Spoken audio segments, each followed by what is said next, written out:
Today Matters. 12 daily practices to guarantee tomorrow's success. Written by John Maxwell and read by the author. Hi, this is John Maxwell. A few weeks ago, I was going through a box of old books in the basement looking for something to read to my grandchildren. And I came across a book my wife Margaret and I used to read to my daughter Elizabeth when she was little. It's called Alexander and the Terrible, Horrible, No Good, Very Bad Day by Judith Viorst. It's the story of a little boy whose day falls to pieces. It begins, I went to sleep with gum in my mouth, and now there's gum in my hair. And when I got out of bed this morning, I tripped on the skateboard. And I could tell it was going to be a terrible, horrible, no good, very bad day. From there, Alexander's day just keeps getting worse as he goes to school, finds himself at the dentist's office, and has to go shopping for clothes with his mother. He has a miserable day. Even the family cat seems to be against him. Our kids always liked Viorst's book, and I think we adults had as much fun reading little Alexander's grumpy complaints as they did listening. But it's no fun when your own day feels like Alexander's. Who looks forward to a day filled with obstacles, trials, and setbacks, where each bend in the road seems to hold something worse? When it comes to approaching the day, we often are more like Alexander than we would care to admit. We may not wake up with gum in our hair or feel that our family and friends are out to get us, but our days often fall to pieces, and as a result, they seem like very bad days. How often do you have a great day? Is it the norm or the rare exception for you?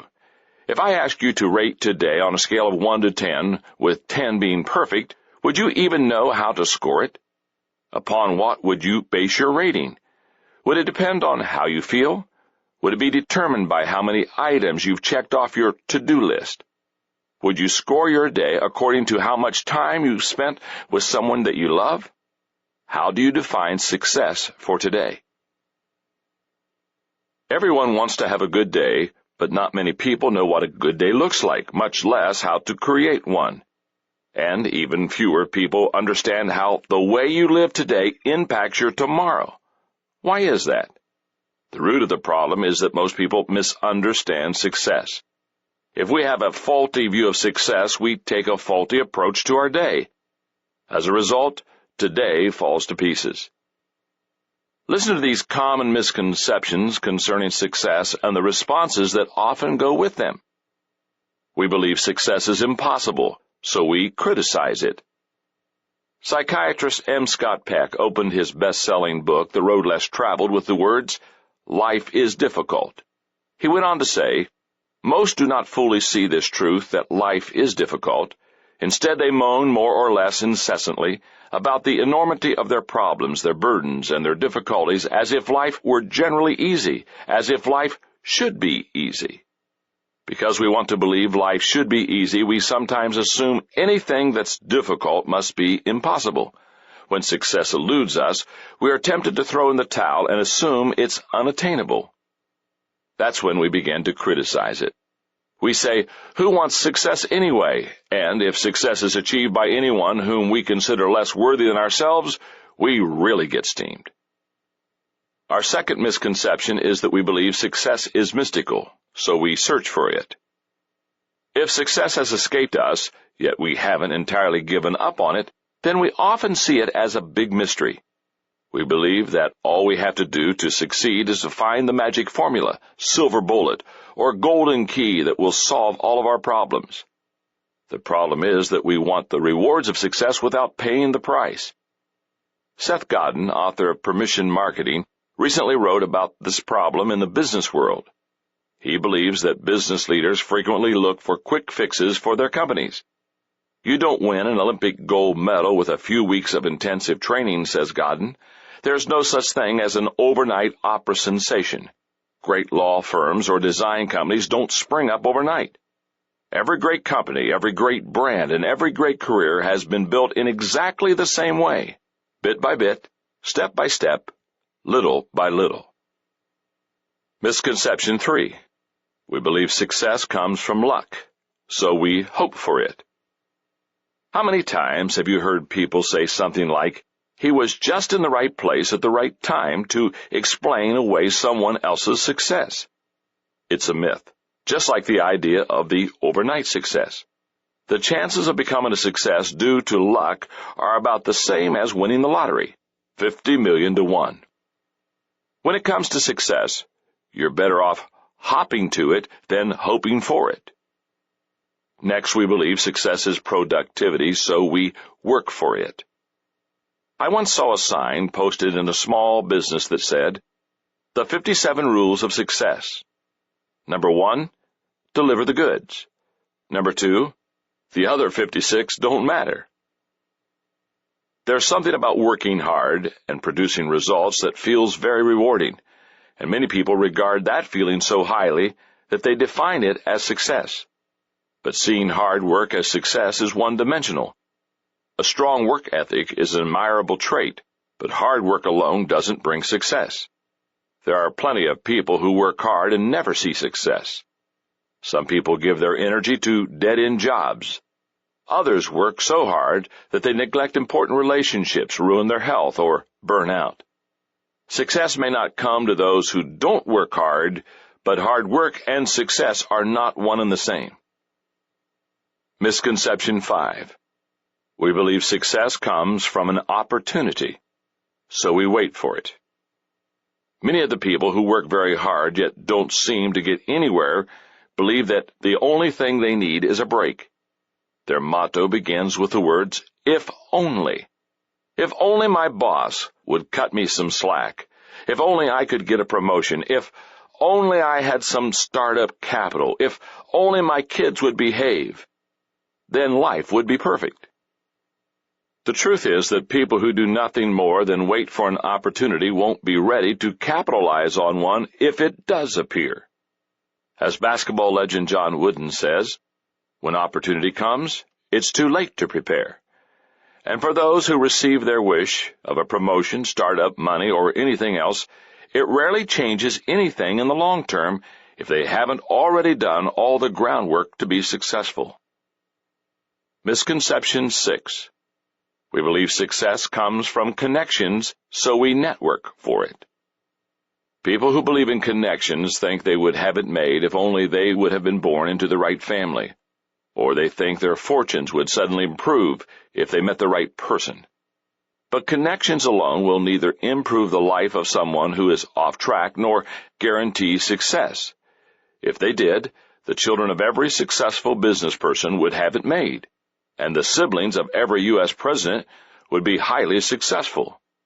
But you know that is not true. Remember Billy Carter? Another misconception is that we believe success comes from recognition, so we strive for it.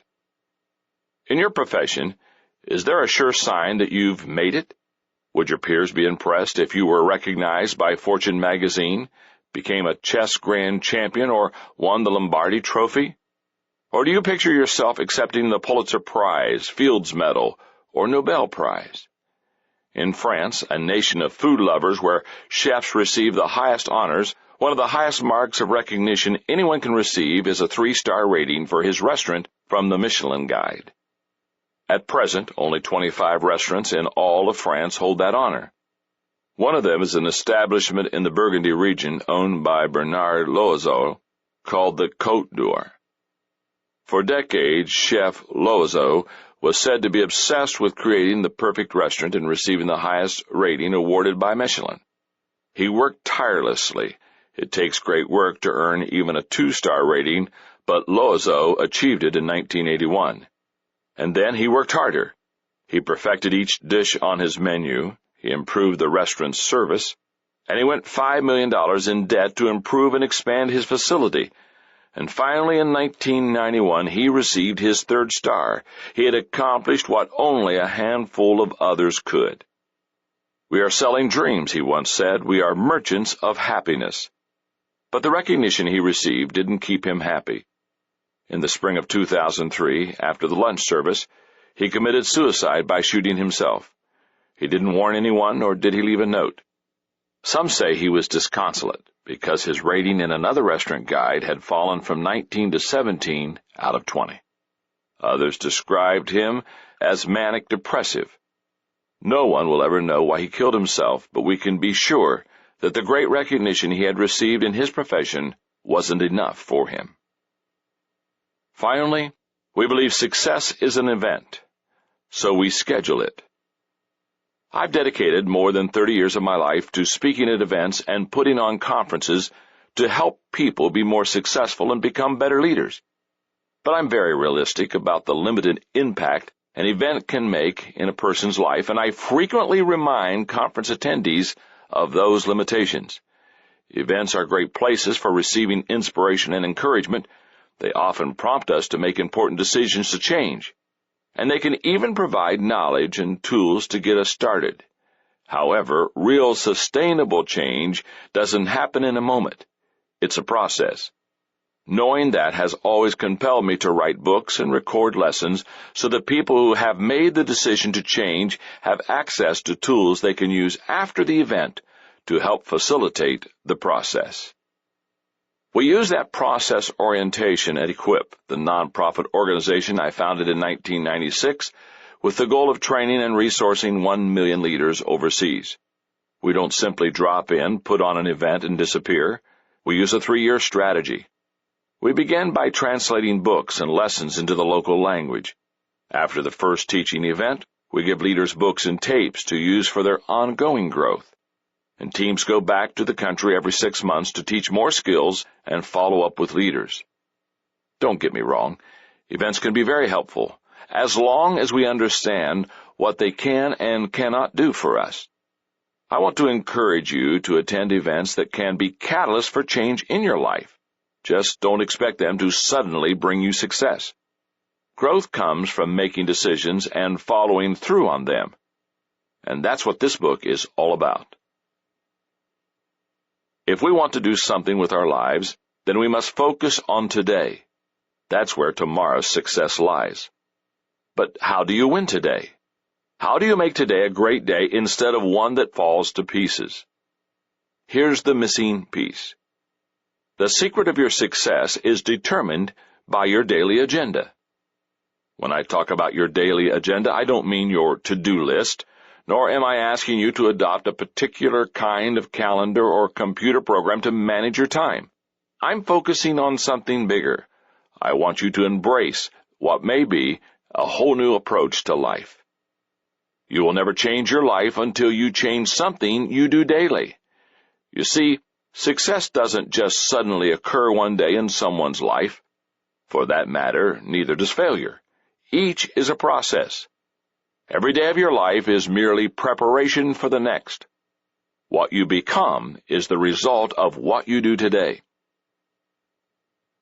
In February of 2003, I was privileged to spend some time with one of my idols, John Wooden, UCLA's Hall of Fame basketball coach.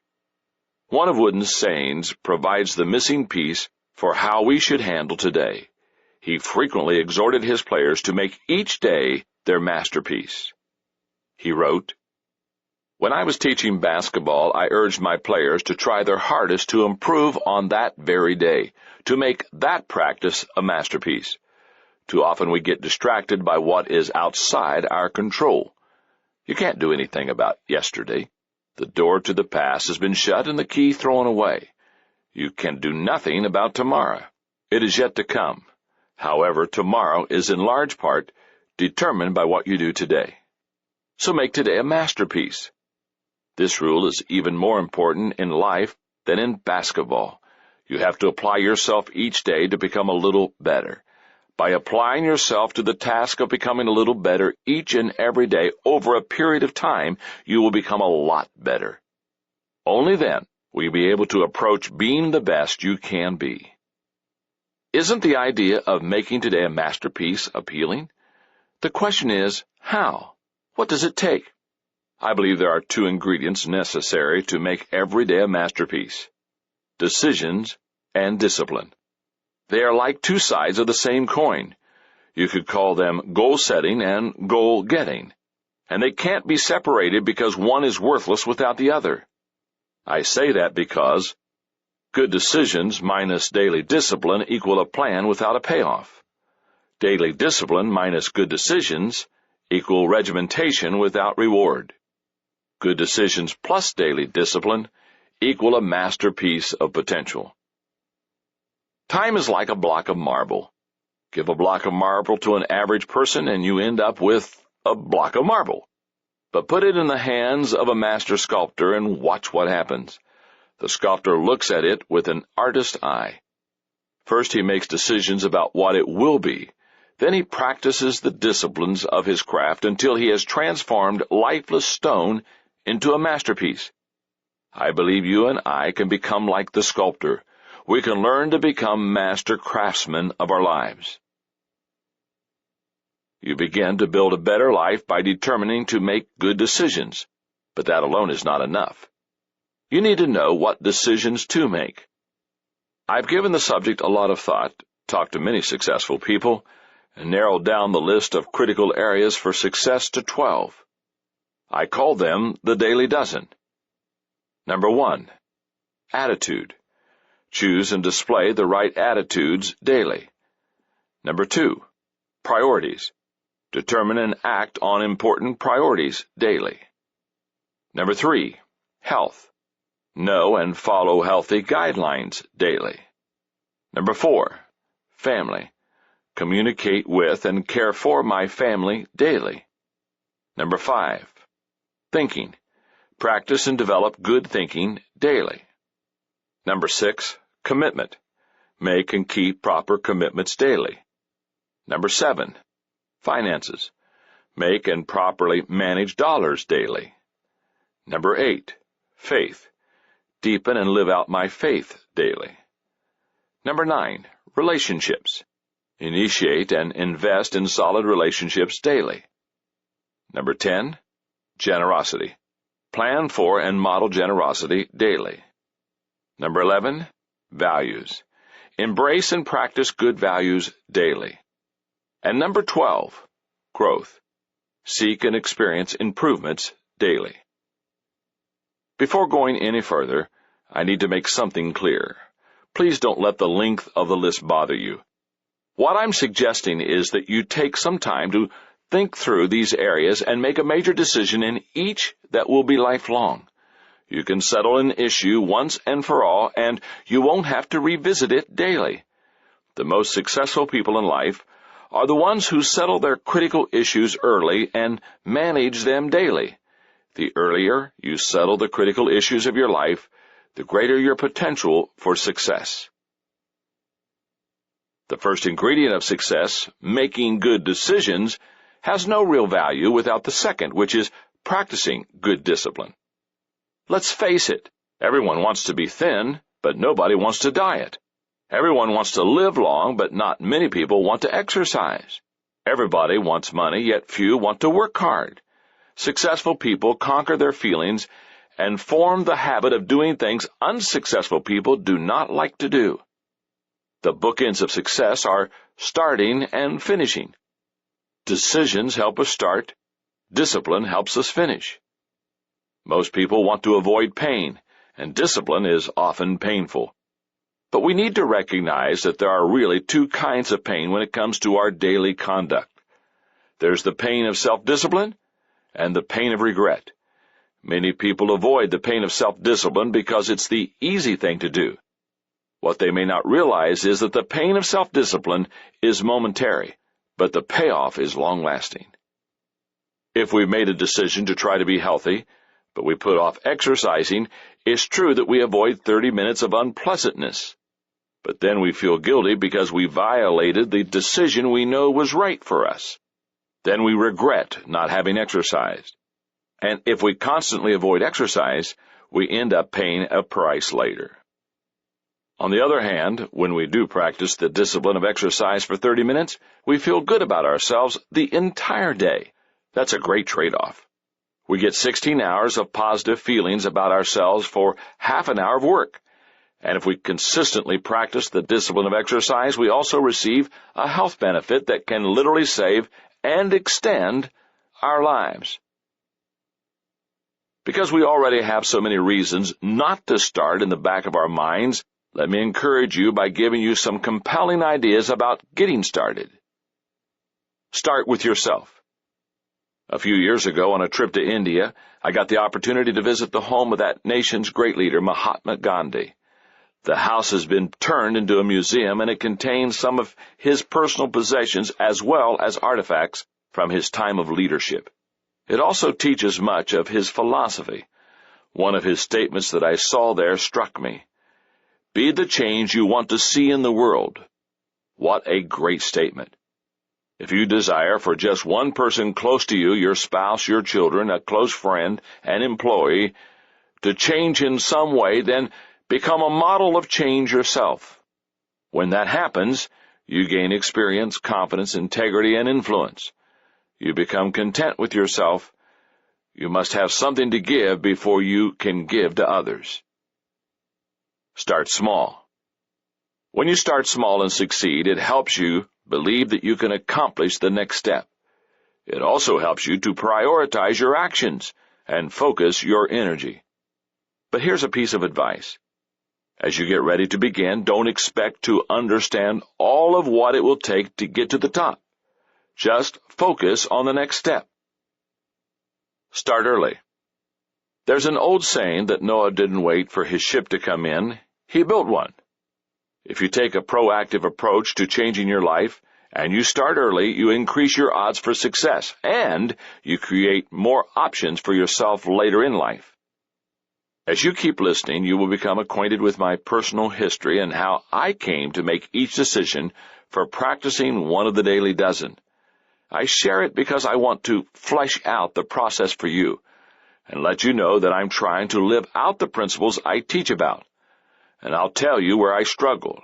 I'm not pretending that I do all of this perfectly, but you'll also find that I had the good fortune to make many of these decisions early in life.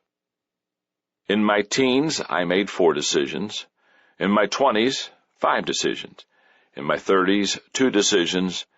And in my 50s, I made only 1 decision. The earlier I made the decision and consistently practiced the discipline, the greater the compounding effect on my life. The same will be true for you. Decision number 1. Today's attitude gives me possibilities. Is it possible for an individual to have success without a good attitude? The answer is yes, but their attitude will determine how much they enjoy the success. Sigmund Freud is an example of someone with a poor attitude who was otherwise able to achieve. The father of modern psychotherapy was hailed as a groundbreaking genius during his lifetime, wrote numerous books, and influenced several generations of physicians, artists, and thinkers. He has been called one of the most influential people of the 20th century. Yet from the time he was a teenager, he was pessimistic, skeptical, and often depressed. He tried to relieve his distress with cocaine beginning at 28 years of age. He believed that happiness was difficult to experience, and that unhappiness was the lot of most people. In his book, Civilization and Its Discontents, Freud wrote, "What good to us is a long life if it is difficult and barren of joys, and if it is so full of misery that we can only welcome death as a deliverer?" Without a doubt, his attitude, not his accomplishments, influenced his outlook on life. What's sad is he chose his discontent. Here's why attitude makes such a difference as you approach your day. Your attitude at the beginning of a task affects its outcome more than anything else.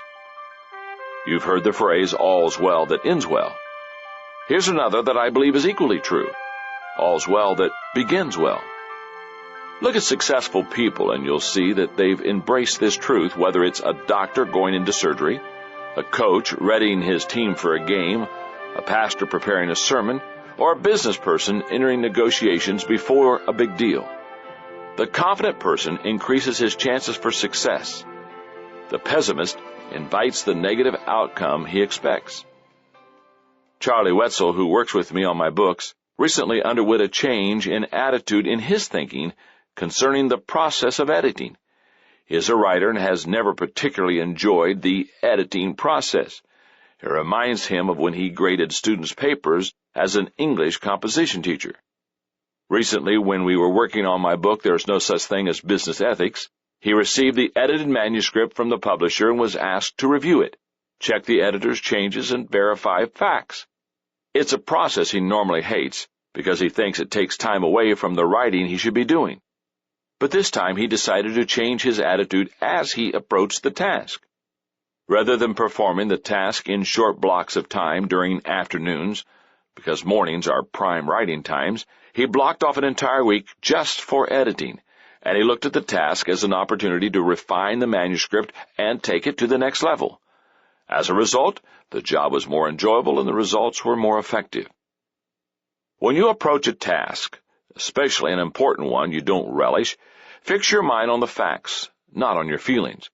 Focus on the possibilities, not the problems. That will put your attitude on the right track. And if it starts on the right track, it's more likely to end up at the right destination. Your attitude can give you a winner's perspective. On June 28, 1939, Joe Louis defended his heavyweight boxing title against Tony Two-Ton Galento in Yankee Stadium. Galento wasn't a particularly talented fighter, but he could take a punch and he was a big hitter. In the second round, Louis knocked Galento down and seemed to be controlling the fight. But in the third round, Galento knocked the champ down. Louis immediately jumped back to his feet and went after his opponent. When Louis went to his corner, his trainer chastised him. "You know you're supposed to take a full count when you go down. Why didn't you stay down for 9? "What?" answered Louis, "and give him a chance to rest?" Louis pummeled Galento so badly in the fourth round that the referee stopped the fight. In today's competitive culture, everybody is looking for an edge. Top athletes and top business people alike know that all things being equal, attitude wins. But this is also true. All things not being equal, attitude sometimes still wins. Possessing a great attitude is like having a secret weapon. Your attitude is contagious. One of my mentors, Fred Smith, once told me that there are two kinds of people in any organization: polluters and purifiers. Polluters are like smokestacks, belching out dirty smoke all the time. They hate clear skies, and no matter how good it gets, they can find a way to make it gloomy. When the people around them in the organization breathe their toxins, they feel sicker and sicker. Purifiers, on the other hand, make everything around them better. It doesn't matter what kind of rotten atmosphere they encounter. They take in the toxic words of polluters in the organization just as everyone else does, but they filter the words before passing them on. What goes in may be gloomy and negative, but when it comes back out, it's fresh and clear. When you spend time with others, do they walk away feeling better or worse? Do you clear the air, giving them a fresh perspective and positive encouragement, or do they go away feeling gloomy? Watch how people respond to you, and you'll know which kind of a person you are. I discovered the importance of attitude in 1964 when I was 17 years old. My high school basketball coach, Don Neff, took me aside at the beginning of my senior season and told me that he wanted me to be the captain of the team. I was excited, but I was also a little surprised because I knew that my teammate, John Thomas, was a better player than I was. But then Coach Neff said something that explained it. "John," he said, "you have the best attitude on the team, and it influences the other players." Just a few weeks later, I was named Citizen of the Month at my school. Why? Once again, it was because of my attitude. My teachers said they loved my attitude. Then it sank in. My attitude was making a difference in my life, and it was making an impact on people around me. That's when I made my attitude decision. I'm going to keep a positive attitude and use it to influence others. Your attitude is a choice. If you desire to make your day a masterpiece, then you need to have a great attitude. If it's not good now, you need to change it. Make the decision. Here's how. First, take responsibility for your attitude. After my wife, Margaret, and I had been married for 4 or 5 years, we went to a conference for pastors where I had been asked to be one of the speakers. Margaret also agreed to do a breakout session for spouses, and I attended her session. During the Q&A time, a woman asked, "Does John make you happy?" I have to say I was really looking forward to hearing Margaret's answer. I'm an attentive husband, and I love Margaret dearly. What kind of praise would she lavish on me? Does John make me happy, she considered. No, he doesn't. I looked to see where the closest exit was. The first 2 or 3 years we were married, she continued, I thought it was John's job to make me happy, but he didn't. He wasn't mean to me or anything. He's a good husband, but nobody can make another person happy. That's my job. As a young newlywed in her early 20s, she figured out something some people never learn. Each of us must take responsibility for our own attitude. If you want today to be a good day, you need to take charge of the way you look at it. Second, decide to change your bad attitude areas. I've read the Peanuts comic strip for years, and I've always been a big fan. I recall one strip in which Lucy announces, "Boy, do I feel crabby." Her little brother Linus, always anxious to relieve tension at home, responds, "Maybe I can be of help. Why don't you just take my place here in front of the TV while I go and fix you a nice snack? Sometimes we all need a little pampering to help us feel better." Then Linus brings her a sandwich, a few chocolate chip cookies, and some milk.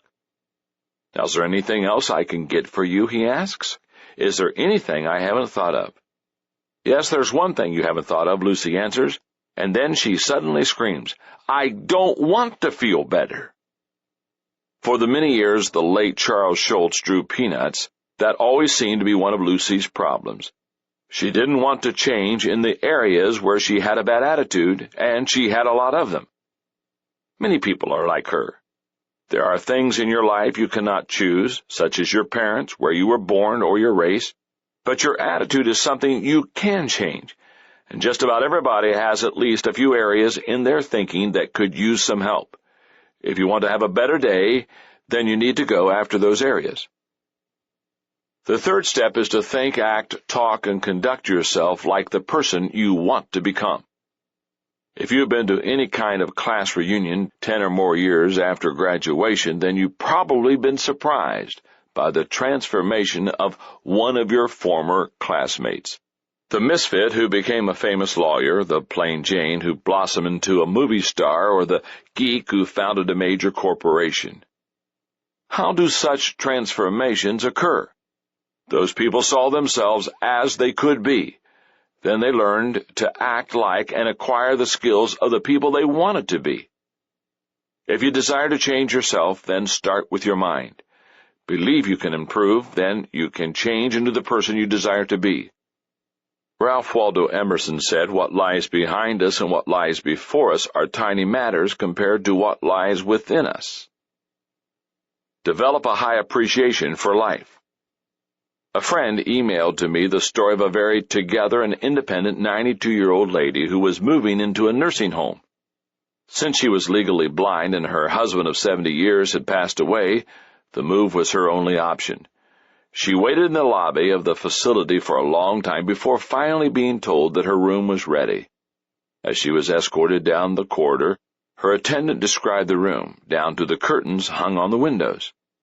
"I love it," the elderly lady enthused. "But you haven't even seen the room yet." "Just wait," the attendant responded. "That doesn't have anything to do with it," she replied. "Happiness is something you decide on ahead of time. Whether I like my room or not doesn't depend on how the furniture is arranged. It's how I arrange my mind." Appreciation isn't a matter of taste or sophistication. It's a matter of perspective. John Wooden said, "Things turn out best for the people who make the best of the way things turn out." The place to start is with the little things. If you can learn to appreciate them and be grateful for them, you'll appreciate the big things as well as everything in between. If you want to benefit from the possibilities of a positive attitude, you need to do more than just make the decision to be positive. You also have to manage that decision. For me, in the area of attitude, it means one thing. Every day, I will make the adjustments necessary to keep my attitude right. If this is new territory for you, you may be wondering how to do it. Here are some guidelines to help you on your way. Recognize that your attitude needs daily adjustment. I've discovered that a person's attitude does not naturally or easily stay positive. For example, a lifelong attitude weakness I've had is my impatience with people, and I still fight it. Every day I ask myself, have I been impatient with someone? When I have, I apologize to the person. I've had to do that more times than I'd like to admit. Like any discipline, your attitude will not take care of itself. That's why it needs to be attended to daily. The stronger your natural inclination to be pessimistic or critical, the more attention your attitude will need. Begin each day with an attitude check, and watch for red flags signaling that your attitude might be in trouble. Find something positive in everything. Not long ago, I came across a prayer that I thought was wonderful. It said, "Dear Lord, so far today I am doing all right. I have not gossiped, lost my temper, been greedy, grumpy, nasty, selfish, or self-indulgent. I have not whined, cursed, or eaten any chocolate. However, I am going to get out of bed in a few minutes, and I will need a lot more help after that. Amen." It may not always be easy, but if you try hard enough, you can find something good, even in the midst of difficult situations. Find someone positive in every situation. Nothing helps a person to remain positive like having an ally. The world is filled with negative people. In fact, they often flock together. But positive people are everywhere too. You'll often find them soaring above the negative people like eagles. When you do, seek them out. If you're having a hard time, get close and draft behind them the way racers do. If they're having difficulty, you be the one to go out front and make things easier. Two positive people are much better at fighting off the blues than someone going it alone. Remove negative words from your vocabulary. My father retired in his mid-70s, but he has spent his entire life in public speaking. When I was a kid, he used to pay my brother Larry and me 10 cents for every grammar mistake we found him making when he was preaching. You can do a similar kind of thing when it comes to your attitude. You or someone you enlist can be on the lookout for negative words in your vocabulary so that you can try to eliminate them. Eliminate these words. I can't. If only. I don't think. I don't have time. Maybe. And say these words instead. I can. I will. I know. I will make time. Absolutely. When I made the decision at age 17 to maintain a positive attitude, I did it because it was giving me immediate positive results. And that is what usually prompts us to make decisions. But as you get older and reflect more, you can see things much more clearly. Looking back, I can see the impact that my attitude has made in my life since 1964. In my teens, my attitude made me captain of the basketball team. In my 20s, my attitude helped me convince Margaret to marry me. In my 30s, my attitude helped me step out of my comfort zone by leaving my organization and taking a new position in California. In my 40s, my attitude kept me going during 8 years of red tape and conflict while trying to build a new campus for my church. In my 50s, my attitude allowed me to bounce back from a heart attack. I can honestly say that for 40 years, my attitude has been my greatest asset in influencing others. And, as I approach my 60s, my attitude has motivated me to lead an effort to train and equip 1 million leaders internationally.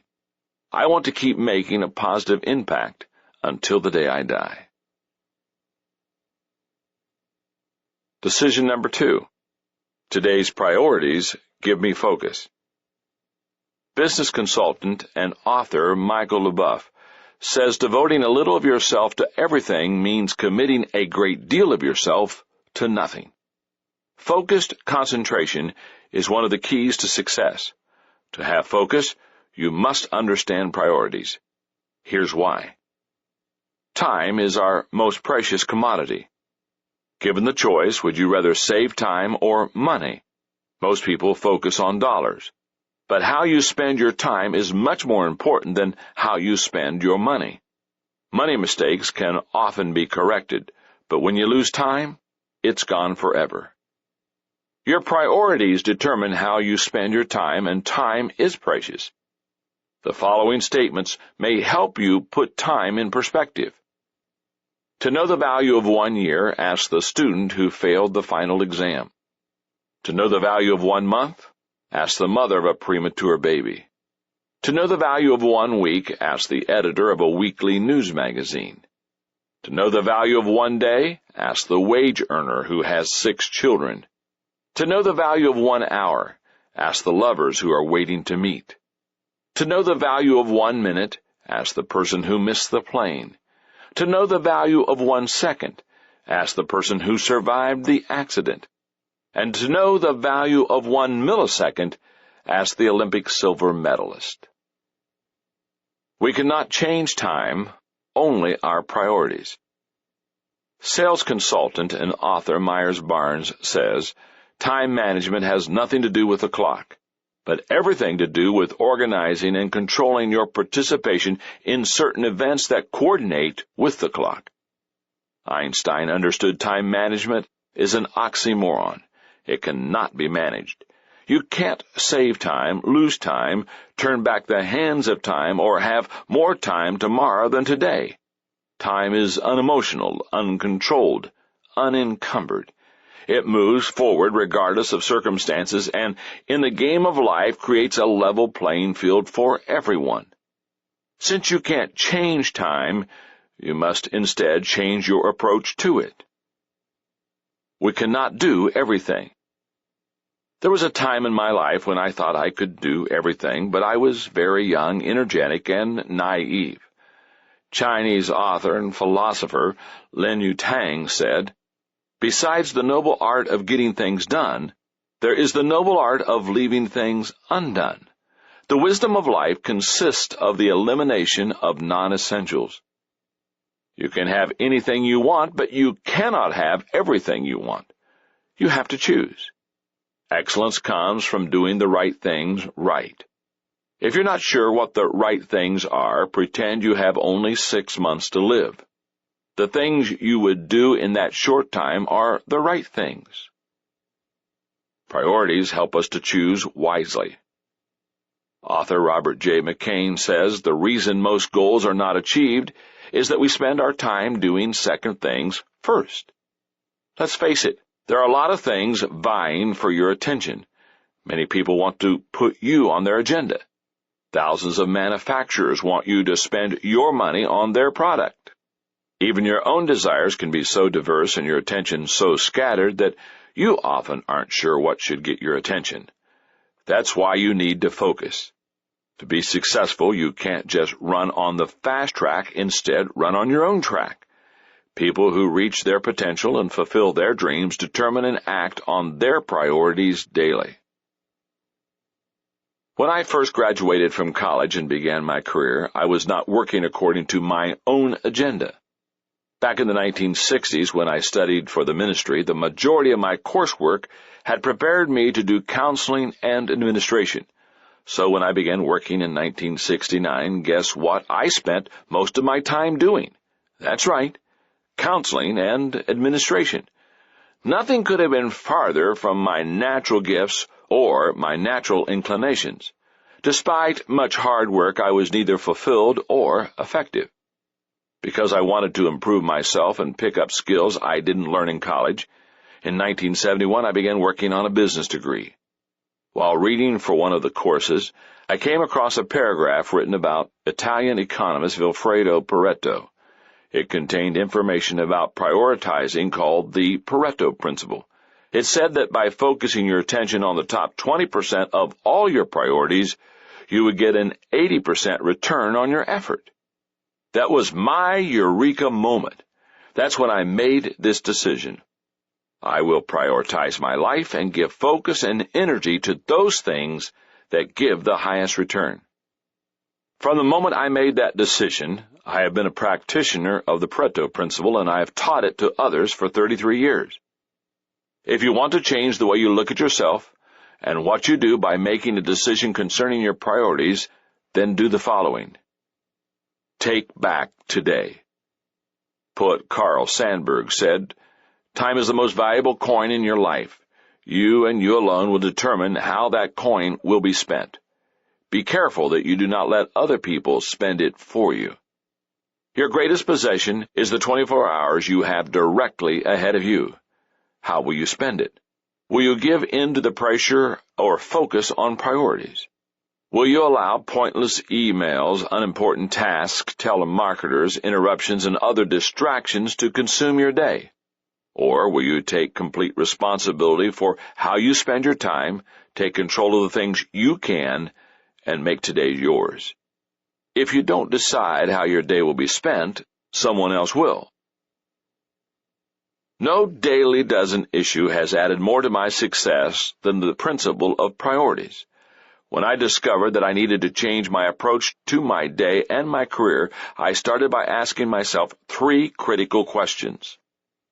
Number 1, what is required of me? Any realistic assessment of priorities in any area of life must start with a realistic assessment of what a person must do. For you to be a good spouse or parent, what is required of you? To satisfy your employer, what must you do? When ordering priorities, always start with the requirement question and give it careful thought before moving on to the next question. Number 2, what gives me the greatest return? As you progress in your career, you begin to discover that some activities yield a much higher return for the effort than others do. The next place to focus your attention is on those high-return activities. Question number 3, what gives me the greatest reward? If you do only what you must and what is effective, you will be highly productive, but you may not be content. I think it's also important to consider what gives you personal satisfaction. However, I find that some people want to start with the reward question and go no further than that. No one can be successful who doesn't possess the discipline to take care of the first 2 areas before adding the third. It was a great day in my church when I stopped counseling people and stopped getting bogged down in administrative details. But finding my strength zone took some time and exploration. If you don't already have a good handle on your strengths, then you may want to explore some of these suggestions. They're based on what I did to find mine. Trial and error.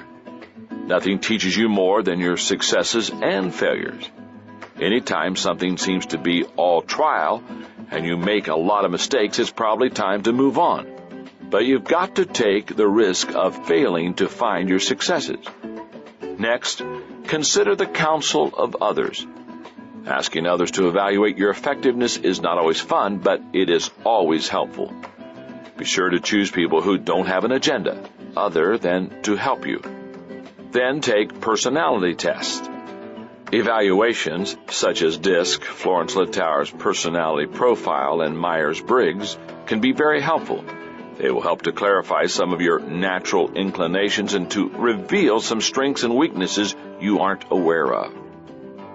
Finally, examine your personal experience. You really get a feel for how well you do something by doing it repeatedly. Just remember this: experience isn't always the best teacher. Evaluated experience is. One of the things I noticed very quickly after making my priorities decision was that priorities shift very easily. For that reason, they must be continually evaluated and guarded.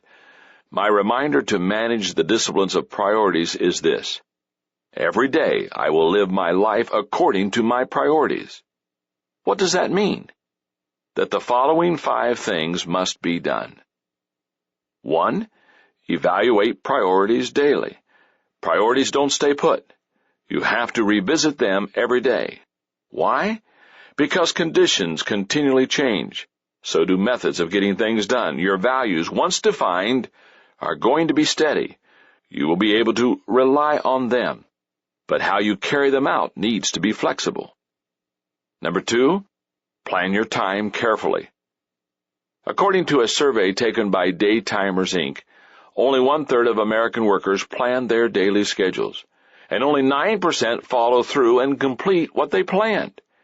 If you want to be effective, you must be able to make the transition to planning. I plan my calendar 40 days at a time. But when I get ready to approach a day, I have the whole thing laid out, hour by hour. It's a rare day that I get up in the morning wondering what I will be doing that day, even when on vacation. Number 3, follow your plan. According to time management expert Alec McKinsey, surveys show that most executives don't get to their most important task until mid-afternoon. Why? Most finished off low-priority tasks so that they could have a sense of accomplishment. If you prioritize your life and plan your day but don't follow through, your results will be the same as those of someone who didn't prioritize at all. Number 4, delegate whenever possible. How do you find the right standard for delegation? When is it right to hand something off, and when is it right to hold on to it? Here's the guideline I use. If someone else can do a task I'm doing 80% as well as I do, then I hand it off. And if I do a good job of motivating, encouraging, and rewarding them, then they will only get better. Number 5, invest in the right people daily. How do you decide whom to spend time with? Certainly you want to treat everyone with respect and try to have a good, positive relationship with everyone, but you should not spend time with everyone equally. Here's what I use to evaluate where to invest my time. Value to the team, natural ability, responsibility, timing, potential, and mentoring fit.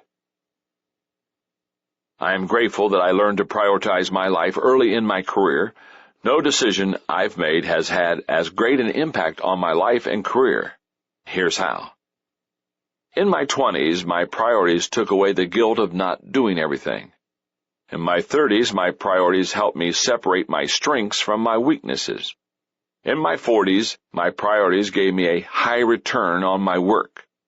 In my 50s, my priorities allow me to staff according to my weaknesses.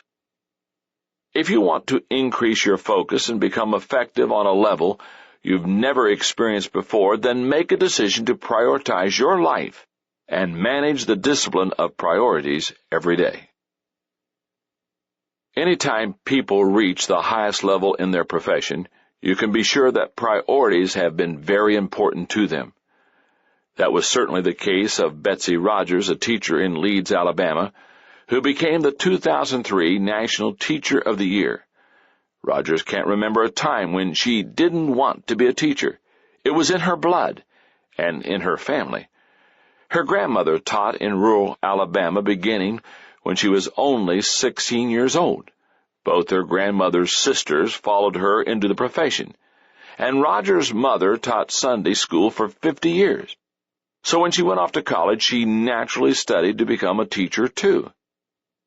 I wanted to change the world for them, says Rogers. It took me several years to realize I could not change the world in which my students lived. But by understanding that school was the best place for some of my children, I became committed to making my classroom a place where students feel safe, as well as creating an environment that provides joy to those with unfortunate lives. Rogers began teaching in 1974, immediately after finishing her degree. She took 6 years off to take care of her sons until they were school age, but she knew that as soon as they were old enough, she would be back in the classroom. And being connected in the community where she would teach was a priority. So in the early 1980s, she and her husband bought an abandoned farm near her school. Rogers says, "When my husband and I moved our family from a more affluent neighborhood to Leeds 21 years ago, our purpose was to raise our children in an environment with a more diverse population with a rural background. Many of my colleagues did not believe it was beneficial to live in a community where you teach, but I have found this relationship with the Leeds community to be very rewarding and productive. By living and working in Leeds, I truly became a stakeholder in the community." By making that community connection a priority, she has been better able to help her students. She reaches out to parents, has students over to her house, and attends many of their extracurricular activities. We should be very proud of our profession, she says, and we need to be models.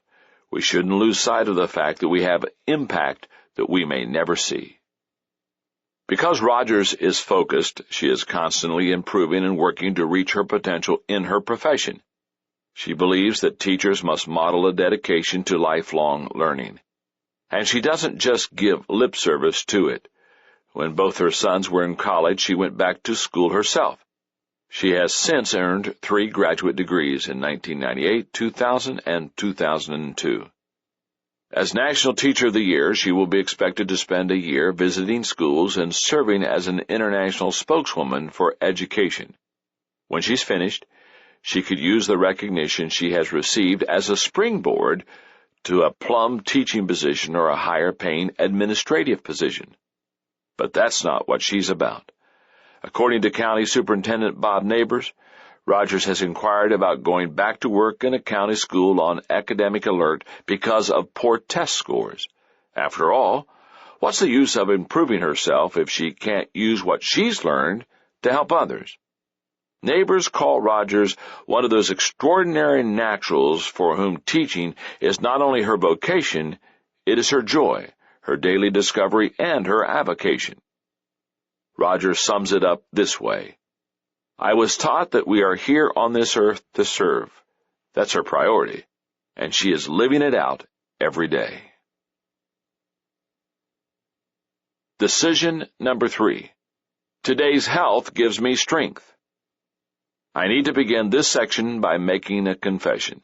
Usually when people listen to a book, especially a book that contains advice, they expect the author to be an expert in every area he talks about. That is not the case with me when it comes to health. For much of my life, I have dropped the ball in this area. I lived a very fast-paced life. For about 10 years, I held down 2 demanding jobs. I led a church of more than 3,000 people with a staff of over 50 and a budget of $5 million a year. At the same time, I led a leadership development organization that required me to travel and speak more than 100 days a year. When I gave up the pastorate to dedicate my time to my organization, I nearly doubled my travel. I also built up the company and increased the number of employees from 18 to 175. Maintaining a lifestyle at that pace meant that I rarely exercised. I didn't eat well, and I was overweight. But I didn't worry. Every year I had a physical and received an excellent report from my doctor, so I simply took my health for granted. All that changed for me on December 18, 1998, the night of the annual Christmas party for my employees and their spouses. At the end of the party, I didn't feel well. One of my employees gave me a goodbye hug and felt cold sweat on the back of my neck. Then suddenly I felt an excruciating pain in my chest that brought me to my knees. As I lay on the floor awaiting the paramedics, it felt like an elephant was sitting on my chest. I was grateful that Margaret, our children, and many of my closest friends were there with me at the party because I thought I wasn't going to make it. When I got to the hospital, I was told that I was having a serious heart attack. In the wee hours of the morning, Dr. Jeff Marshall performed a procedure to remove a clot that made its way into my heart. He saved my life. Afterward, he explained that he had used a new procedure that had only recently been developed. If I'd had my heart attack a year or 2 earlier, nothing could have been done. It would have killed me. It almost seems too obvious to mention that your health matters today, yet I believe I must say it, because many people treat their bodies the way I did for more than 50 years. So here's a reminder of what's at stake when it comes to health. Your health impacts you emotionally, intellectually, and spiritually. You can escape from a lot of things that might hurt you. You can quit a hazardous job. You can move from one climate to another. You can stay away from someone who wants to harm you. But you can't get away from your body. For as long as you live, you're stuck with it. If you make choices that cause you to be continually hurting or unhealthy, it will affect every aspect of your life, your heart, your mind, and spirit. Health often determines quality as well as quantity of life. My friend Zig Ziglar asked the question, if you had $1 million racehorse, would you allow it to smoke cigarettes, drink whiskey, and stay out all night? How about $1,000 dog? Of course you wouldn't. A thoroughbred horse that was not taken care of would never be capable of winning a race. A dog whose health ran down would not work effectively or show well. The real question is, if you wouldn't allow your animals to do such things, then why would you allow yourself to? It's easier to maintain good health than to regain it. People are funny. When they are young, they will spend their health to get wealth. Later, they will gladly pay all they have trying to get their health back. I fell into a similar trap, even though I wasn't trying to accumulate wealth. I was driven by a sense of mission and the desire to achieve. That caused me to make a number of costly mistakes. I was arrogant about my health. I thought because I felt good, I was healthy. I worked too hard, I did not exercise enough, and I didn't listen to loving friends who tried to warn me about my lifestyle. As I recovered from my heart attack in the hospital, I felt very fortunate to be alive. Cardiovascular diseases are the #1 cause of death in the United States and Europe. But I didn't discover how blessed I was until Dr. Marshall told me that I had sustained no damage to my heart. That meant I had the potential to make a full recovery. At the age of 51, I made this health decision. I will take good care of myself by exercising and eating right. If you know the value of good health, yet you've had a hard time making the commitment to know and follow healthy guidelines, here are some suggestions to help you turn your attention to the subject and tackle it. #1, have a purpose worth living for. It's hard to find motivation in the moment when there is no hope in the future.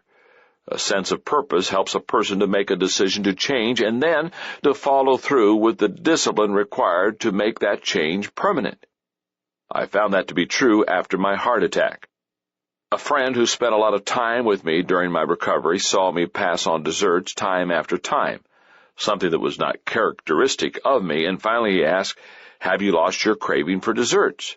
"No," I answered, "but my craving for life is greater." #2, do work you enjoy. One of the greatest causes of debilitating stress in people's lives is doing jobs they don't enjoy. It's like comedian Lily Tomlin said, "The problem with the rat race is that even if you win, you're still a rat." I believe 2 major frustrations contribute to that stress. The first is doing work you don't think is important. If you do work that you believe adds no value to yourself or to others, you quickly become demoralized. To remain healthy, your work must be in alignment with your values. Another reason some people don't like their work is because they do jobs that keep them in an area of weakness. Nobody can do that long and succeed. For example, most people hate the thought of public speaking. How would you like to get up in front of an audience and speak to them every day? That's some people's #1 fear. One of the ways you can tell you're working in an area of strength is that it actually gives you energy. Even if you are in the early stages of your career or are starting out on a new venture and you're not very good at something you're doing, you can still tell it's an area of strength by paying attention to how you respond to your failures. Mistakes that challenge you show your areas of strengths. Mistakes that threaten you show areas of your weaknesses. #3, find your pace. Part of taking care of yourself includes finding and maintaining the pace that's right for you. If you take life more slowly than your energy level is capable of, you can become lazy. If you continually run at a pace faster than you are capable, you can burn out. You need to find your balance. Even today, at age 57, I still have a tendency to take on too much and go at a faster pace than is really good for me. There are so many opportunities I want to pursue, books I want to write, and people I want to help. I'm constantly trying to strike a balance between my desire to maintain a healthy pace of life and my drive to accomplish all I can during my lifetime. #4, accept your personal worth. Psychologist Joyce Brothers says, "An individual's self-concept affects every aspect of human behavior. The ability to learn, the capacity to grow and change, the choice of friends, mates, and careers. It is no exaggeration to say that a strong, positive self-image is the best possible preparation for success in life. If your self-image is driving you to do things that negatively impact your health, seek help. Number 5, laugh. Physician Bernie S. Siegel wrote in Peace, Love, and Healing, "I've done the research, and I hate to tell you, but everybody dies. Lovers, joggers, vegetarians, and non-smokers. I'm telling you this so that some of you who jog at 5 a.m. and eat vegetables will occasionally sleep late and have an ice cream cone." We should never take life or ourselves too seriously. Each of us has idiosyncrasies that can cause us to despair or to laugh. For example, when it comes to anything related to tools or technology, I'm clueless. I'm not Mr. Handyman, I'm Mr. Hopeless. I don't let that bother me at all. If you can laugh at yourself loudly and often, you will find it liberating. There's no better way to prevent stress from becoming distress. After meeting with Dr. Marshall following my heart attack, I had a new discipline to manage. Every day I will eat low-fat foods and exercise for at least 35 minutes. He told me that 85% of all heart patients quit their healthy regimen within 6 months. Even though I had not succeeded in this area my first 50 years, I was determined to succeed in it the rest of my life. Margaret and I learned everything we could about heart issues, low-fat diets, and exercise. I became a model of discipline. And in May of 2001, when I visited Dr. Marshall, he congratulated me. "John," he said, "you're doing all the right things. You don't need to consider yourself a heart patient anymore." I wish I would have never heard those words. You see, I love food and I possess a foodaholic bent. Because of that good news I received from Dr. Marshall, I gave myself permission to cheat on my diet once in a while, something I had not done once in 2.5 years. The problem was that I quit managing my life according to the decision I made. I had relaxed my discipline. Once my commitment was less than 100%, I got into trouble. I need to exercise and stay on my diet every day, but I began to slide, from every day to most days to some days. I ignored my own teaching that today matters. Neglect enough todays and you'll experience the someday you've wanted to avoid. The good news is that I'm no longer off the wagon. I'm recommitted to my daily discipline. The bad news is that I'm doing only 80% of what I was doing before. Dr. Marshall is trying to help me. He's a good doctor and a good friend, and he knows that sometimes the best medicine is a good kick in the butt. The area of health is still a battle, but it's one that I'm determined to win. Successful people make the major decisions in their life early and manage them daily. In the other sections of this book, I try to show you how the decisions I've made and the disciplines I've practiced have created a positive compounding effect in my life. I'm sorry to say that I can't do that when it comes to health. Instead, I'll tell you how poor decisions have had a different kind of effect. In my teens, I developed many bad eating habits. In my 20s, food became a stress reliever when I worked especially hard. In my 30s, I finally started to exercise, but it was usually last on my agenda. In my 40s, I realized I needed to attend to my health and made a decision to change, but I failed to add the necessary daily discipline. In my 50s, I finally made the decision to know and follow healthy guidelines daily, a commitment that I am working hard to keep. Perhaps you have fallen short in one or more of the areas discussed so far. Please don't be discouraged, and don't give up. The following words were written for you and me at times like this. Though you cannot go back and make a brand new start, my friend, you can start now and make a brand new end.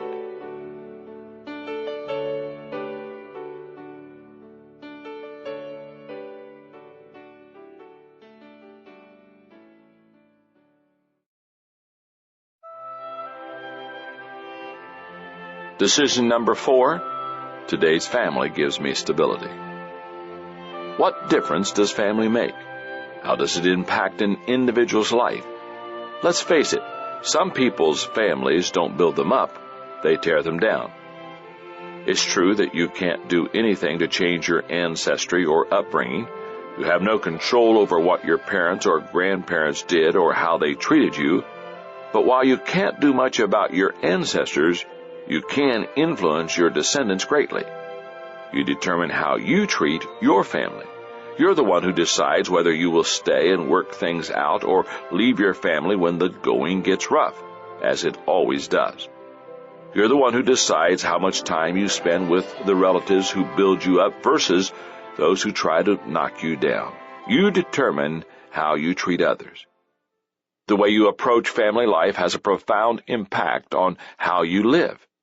If you're willing to work at it, and I know that for people with especially difficult families, it can be an incredible amount of work, your family can become a source of stability and strength. A healthy, supportive family is like a safe haven in a storm. People have to deal with a lot of pressure these days. The workplace is demanding. Schools are often hostile environments. The pace of life is out of control. Where can a person find shelter in such a climate? If it is not at home, then it probably isn't anywhere.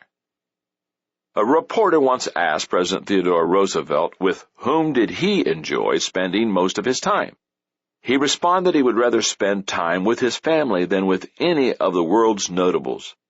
For him and for his family, home was a safe haven in the midst of a storm. A healthy family also provides a photo album of memories. Think back to your own childhood. What are your favorite memories? What positive images still make you smile? If you have children, which of their memories do you think are their favorites? You may want to ask them. The more positive and loving the environment you strive to create at home, the more good memories they will have to keep them grounded. Your family can also be a crucible of character. Your family life not only helps to form the character of any children living at home, but it also continues to mold your character as an adult. Your character is little more than the collection of choices you make and the habits you cultivate every day. Since your family creates your primary environment, it influences those choices and habits. Strong, healthy families encourage people to make constructive choices, to develop positive disciplines, and to pay the price today for success tomorrow. And a supportive family is a treasure chest of your most important relationships. There's no doubt that the relationships you have with members of your immediate family and with your spouse are the most important ones in your life. The people closest to you form you and are formed by you. That should be reason enough to value them. When Mother Teresa received the Nobel Peace Prize, she was asked, "What can we do to promote world peace?" Her answer, "Go home and love your family." If you want to make a positive impact, no matter how far-reaching, start at home. Treat your family members like treasures. Years ago, I cut out a quote by Nick Stennett that summarized the importance of family. It reads, "When you have a strong family life, you receive the message that you are loved, cared for, and important. The positive intake of love, affection, and respect gives you inner resources to deal with life more successfully. In other words, family gives you stability." In 1986, when I was 39 years old, I began to notice a terrible trend. The marriages of some of my colleagues, college buddies, and friends were falling apart and ending in divorce. That really got my attention because even some of the relationships that Margaret and I had considered to be strong had fallen by the wayside. We didn't think our relationship was in any kind of danger, but I also discovered that prior to their breakdowns, some of the couples had thought nothing like that could ever happen to them. This all occurred about the same time my career was really taking off. I still wanted to be successful, but I didn't want to lose my family in the process. That prompted me to make one of my key life decisions, and I would do so by rewriting my definition of success.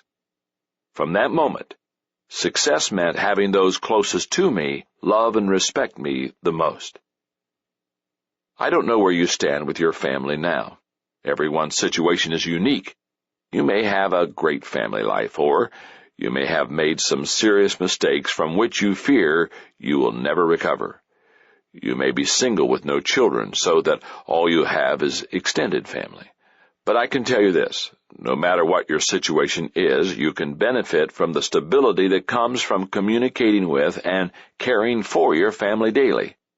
Here's how to get started. Determine your priorities. There's a Russian proverb that gives this advice. Before going to war, pray once. Before going to sea, pray twice. Before getting married, pray 3 times.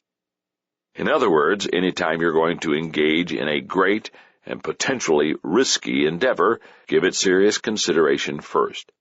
How else are you going to know where it ranks in priority in your life? I learned this lesson the hard way. In the space of 1 month in 1969, I graduated from college, got married to Margaret, and started my first job. As soon as we got back from our honeymoon, we moved to a new town, and I started working. I was the senior pastor of a small country church, and I was determined to be successful. I threw myself into the job, giving it everything I had. And when I say everything, I mean everything. I worked all day at the church, and every evening I set appointments to meet with people in the community. I worked a 6-day work week, but I cheated by working on my day off, too. Meanwhile, Margaret worked a couple of jobs to keep us going financially because my salary was so low. The problem was that I was neglecting her and our marriage. Margaret and I have known each other since high school, and we dated for 6 years before we got married. So we had a lot of history together, especially for a couple so young. Back then, I believed our history was going to carry us through while I devoted myself to my career. But a marriage can't survive forever on leftovers. It needs to be fed continually, or it will eventually starve. Decide on your philosophy.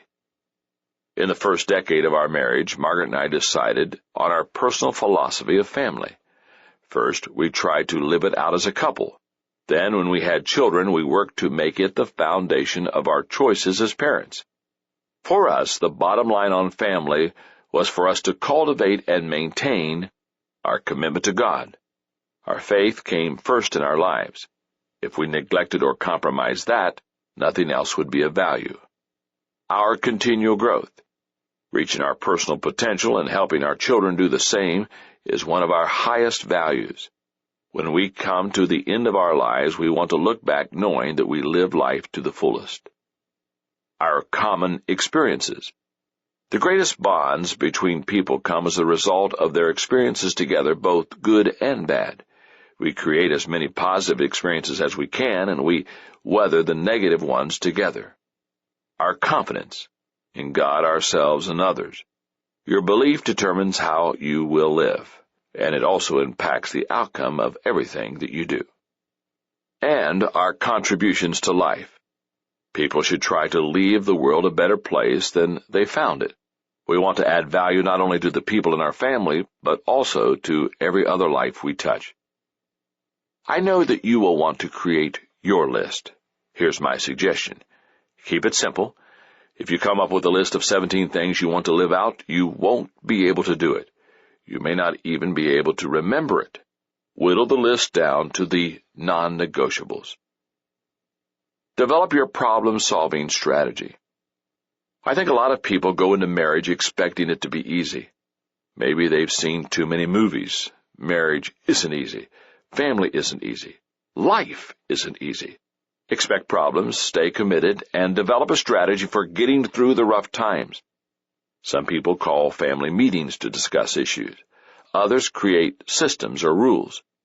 Use whatever kind of problem-solving strategy works for you. Just be sure that it fosters and promotes 3 things. 1, better understanding.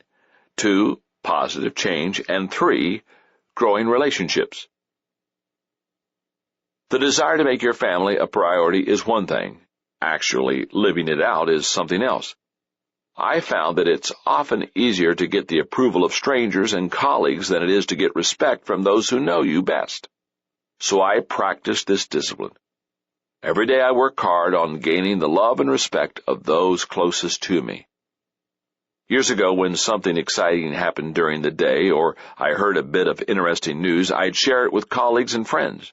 By the time I got home, I had little enthusiasm for sharing it with Margaret, so I purposely began keeping things to myself until I could share them with Margaret first. That way, she never got the leftovers. I found the best way to place my family first is to give them some of my best energy and attention. If you desire to strengthen your family life and make it a source of stability, then try practicing some of these disciplines. Put your family on your calendar first. I have found that my work will gobble up every bit of my time if I let it.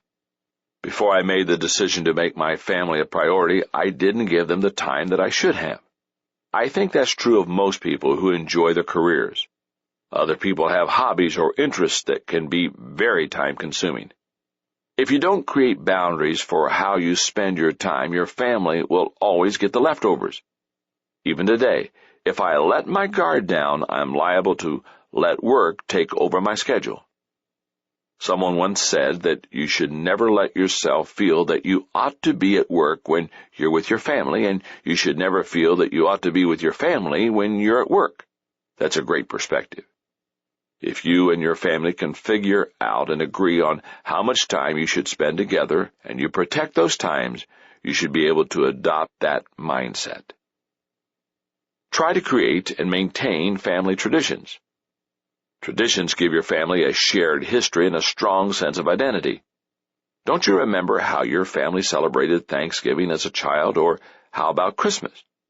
The traditions your family kept helped you define who you were and who your family was. Give thought to how you want to enjoy holidays, mark milestones, and celebrate rites of passage in your family. Start by basing traditions on your values. Add others you enjoyed from your childhood. If you're married, include those of your spouse as well. Mix in cultural elements if you want. Build some around your children's interest. Give traditions meaning and make them your own. It's vital to keep your marriage healthy. The relational foundation of any family is a couple's marriage. It sets the tone for the household and is the model relationship that children learn from more than any other. That's why former Notre Dame President Theodore Hesbaugh asserted, "The most important thing a father can do for his children is to love their mother." No marriage is easy to keep going. It's been said that a successful marriage is one that can go from crisis to crisis with a growth in commitment. That's what it's really all about. Commitment. Commitment is what carries you through. People who use their feelings as a barometer for the health of their marriage are destined for a breakup. If you intend to stay married only as long as you feel the love, you might as well give up. Just like anything else worth fighting for, marriage requires daily discipline and commitment. As I reflect on my family decision, I look back with intense gratitude to Margaret and my children.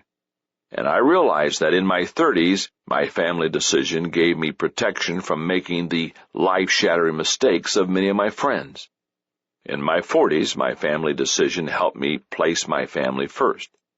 In my 50s, my family decision has allowed me to see the positive outcome of the success of my grown children. For 18 years, my family and I have benefited from my decision to live by a different definition of success. I can't imagine what life would have been like without the stability provided by my family. Decision number 5. Today's thinking gives me an advantage. Claude M. Bristol, author of The Magic of Believing, said, "Thought is the original source of all wealth, all success, all material gain, all great discoveries and inventions, and all achievement." That's a bold statement. What kind of value do you put on good thinking? Has it been a priority in your life? Have you considered thinking to be a decision and discipline to be practiced daily? Here are some reasons to make thinking a priority in your life every day. Good thinking increases your value. Who has the greatest value in any organization? The answer is the person with the ideas. Industrialist Harvey Firestone said, "Capital isn't so important in business. Experience isn't so important. You can get both these things. What is important is ideas. If you have ideas, you have the main asset you need, and there isn't any limit to what you can do with your business and your life." Ideas are what our country was founded on. Ideas have helped to create great companies and to drive our economy, the largest in the world. Ideas are the foundation for everything we build, every advance we make. When a person is a good thinker and has lots of ideas, he or she becomes very valuable. If you're a good thinker, you have a great advantage. Poor thinkers are slaves to their surroundings. People who do not develop and practice good thinking often find themselves at the mercy of their circumstances. They are unable to solve problems, and they find themselves facing the same obstacles over and over again. And because they don't think ahead, they are habitually in a reaction mode. An old German proverb says, "Better an empty purse than an empty head." Good thinkers can always overcome difficulties, including lack of resources. And poor thinkers are also frequently at the mercy of good thinkers. My father required all three of his children to read for 30 minutes every day. Sometimes we chose what we read, but often he selected the reading material for us. Two of the books he asked me to read made a profound impression on me. The first was The Power of Positive Thinking by Norman Vincent Peale, which I read in the 7th grade. That year, my father also took me to Veterans Memorial Auditorium in Columbus, Ohio, to hear and meet Dr. Peale. That experience shaped my life. Even more impacting than meeting Dr. Peale was reading As a Man Thinketh by James Allen. I read the book in 1961 when I was 14 years old, and it made such an impression on me that I was prompted to make one of my daily dozen decisions. I still have the book. On page 49, Allen wrote, "All that a man achieves or fails to achieve is the direct result of his thoughts." The entire book made an impression on me, but that statement made me realize that my thinking would make or break me. So I decided, I will think on things that will add value to myself and others. If you desire to make good thinking a daily part of your life, consider this. Recognize there are many kinds of thinking. I believe 11 different thinking skills come into play when it comes to good thinking. I wrote about them in detail in Thinking for a Change. Here's an overview of the skills. Number 1, big picture thinking. The ability to think beyond yourself and your world in order to process ideas with a holistic perspective. Number 2, focus thinking. The ability to think with clarity on issues by removing distractions and mental clutter from your mind. Number 3, creative thinking. The ability to break out of your box of limitations and explore ideas and options to experience a breakthrough. Number 4, realistic thinking. The ability to build a solid foundation on facts to think with certainty. Number 5, strategic thinking. The ability to implement plans that give direction for today and increase your potential for tomorrow. Number 6, possibility thinking. The ability to unleash your enthusiasm and hope to find solutions for even seemingly impossible situations. Number 7, reflective thinking. The ability to revisit the past in order to gain a true perspective and think with understanding. Number 8, questioning popular thinking. The ability to reject the limitations of common thinking and accomplish uncommon results. Number 9, shared thinking. The ability to include the heads of others to help you think over your head and achieve compounding results. Number 10, unselfish thinking. The ability to consider others and their journey to think with collaboration. Number 11, bottom line thinking. The ability to focus on results and maximum return to reap the full potential of your thinking. If you recognize that there are many different kinds of thinking, what should you do?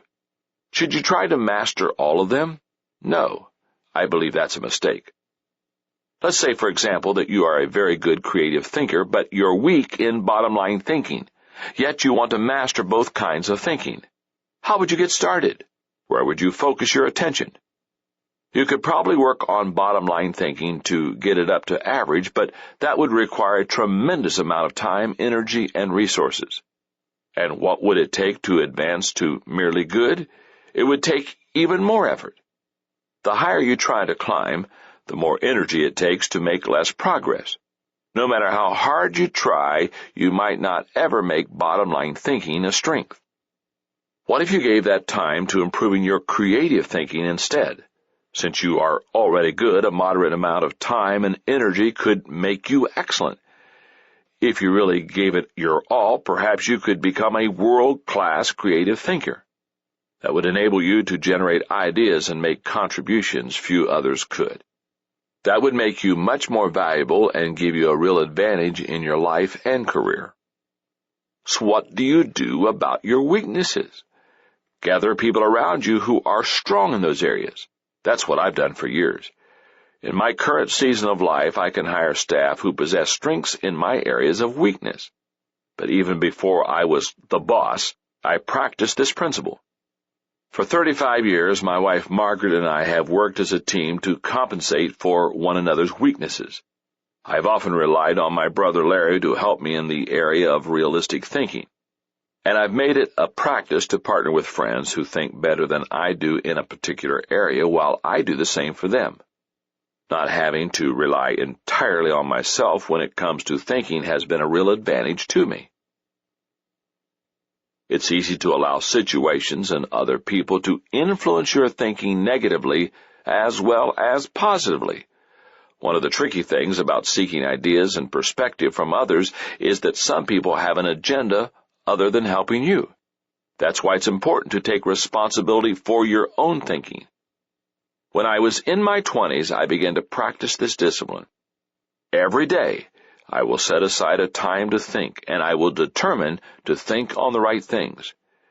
If you desire to do the same thing, then do this. Find a place to think. I want to encourage you to find a thinking place. When it comes to what works, everybody is different. Some people like to be connected to nature. Others want to be in the midst of, but removed from, activity. My friend Andy Stanley likes to sit alone in a restaurant to think. He says he needs a little distraction. J.K. Rowling, author of the Harry Potter books, wrote her early books while sitting in a cafe. Where you go doesn't matter as long as it stimulates your thinking. Set aside think time every day. As important as finding the right place to think is carving out the time. I do nearly all my best thinking early in the morning, except for reflective thinking. I usually do that in the evenings before I go to bed. That's when I review my day and try to measure how I did with my daily dozen. But all the other kinds of thinking come best to me in the morning. I often wake up in the wee hours and spend time just getting ideas on a legal pad while sitting in my thinking chair. I recommend that you try to discover the time of day when your thinking is the sharpest. Then set aside a block of time every day just to think. I believe you'll find that you're much more productive and focused as a result. Capture your thoughts. I always write down my thoughts. When I'm in my thinking spot, I use a legal pad. The rest of the day, I keep a small leather-bound notebook with me. I even have something to write with next to my bed at night, a small pad with a light attached that illuminates when you remove the pen. That way I can write a note while still in bed without disturbing Margaret by turning on a light. Have a system and use it. Try to improve your thinking every day. It's true that the more thinking you do, the better you become at it, but you can quickly improve your thinking if you do the following on a daily basis. Number 1, focus on the positive. Thinking alone won't guarantee success. You need to think about the right things. Negative thinking and worry actually hinder the thinking process rather than improve it. I believe in this so wholeheartedly that the first book I wrote was a collection of short, uplifting, and instructive chapters. I called it Think on These Things, based on a Bible passage that always inspired me. Whatever is true, whatever is honorable, whatever is just, whatever is pure, whatever is pleasing, whatever is commendable, if there is any excellence, and if there is anything worthy of praise, think about these things. Focus on the positive, and your thinking will move in a positive direction. Number 2, gather good input. I've always been a collector of ideas. I do a lot of reading, and I continually file the ideas and quotes I find. I found that the more good ideas I'm exposed to, the more my thinking improves. And number 3, spend time with good thinkers. If you were to interview a group of top executives in any profession, you would find that well over half had had the benefit of being mentored at some time in their careers. And I believe that the greatest benefit anyone receives in that kind of relationship is learning how the mentor thinks. If you spend time with good thinkers, you will find that the exposure sharpens your thinking. When I was young and highly energetic, I was all for action. But the longer I live, the more I cherish my thinking time. Perhaps that's because I have begun to realize the value it has brought to me. In my teens, my thinking began to be focused on that which was positive. In my 20s, my thinking separated me from many of my peers. In my 30s, my thinking gave me an audience and a following. In my 40s, my thinking took my work to a much higher level. In my 50s, my thinking has taken me to a much higher level. And the best part is that I'm not done yet. I believe my best thinking is still ahead of me. I'm always trying to increase the quantity and the quality of my thinking because few things give as great a return as good ideas. When a person's thinking is good, a lot of other things in life take care of themselves. Decision number 6. Today's commitment gives me tenacity. What were you born to do? What do you think your future holds? Do you believe that you have a purpose or a destiny? If so, will you fulfill it?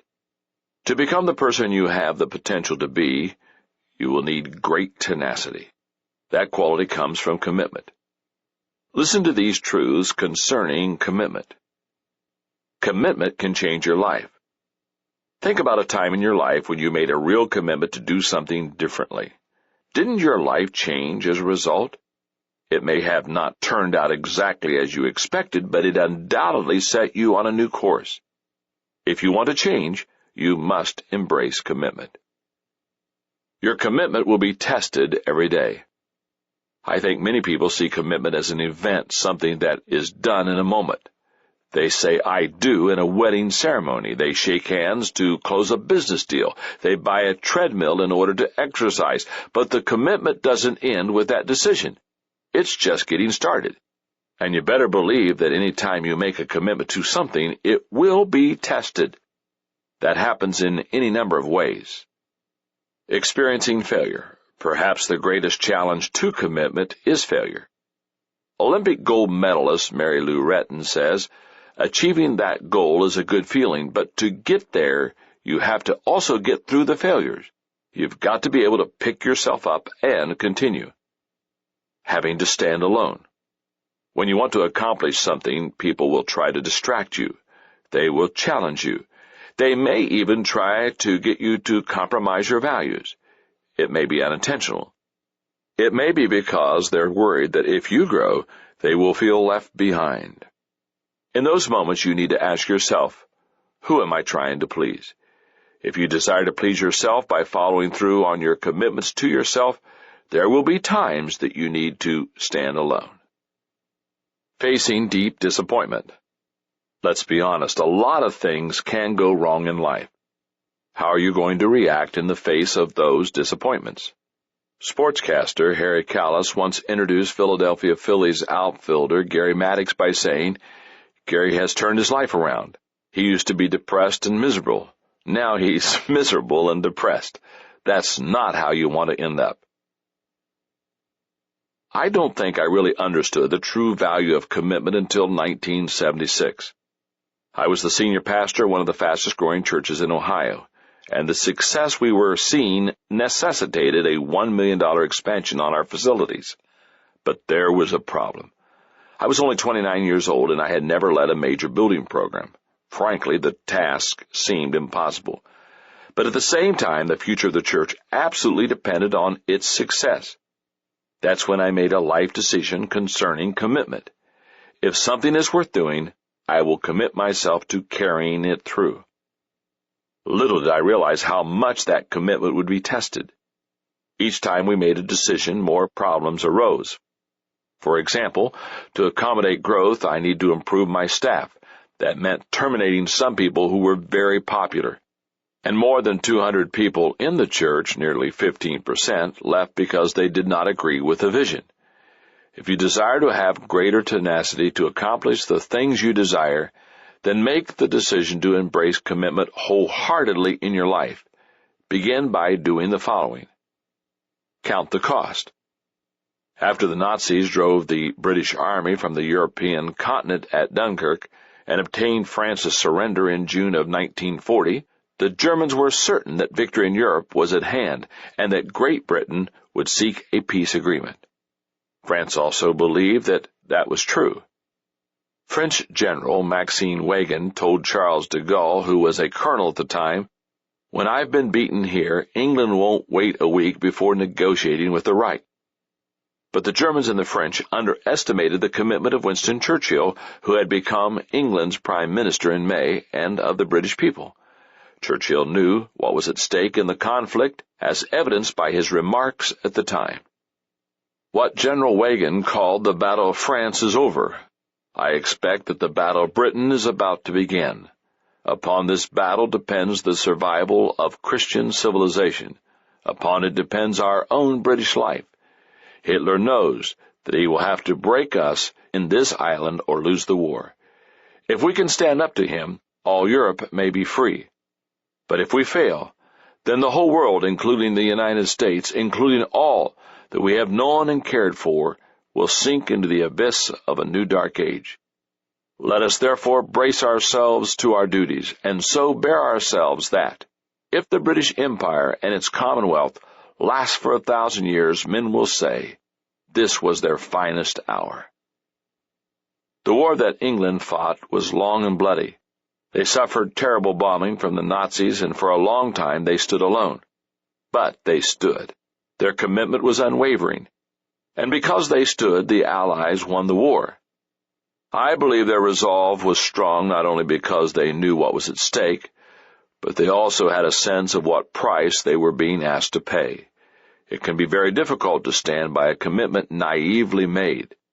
The commitment becomes much stronger when you have already counted the cost. Determined to pay the price.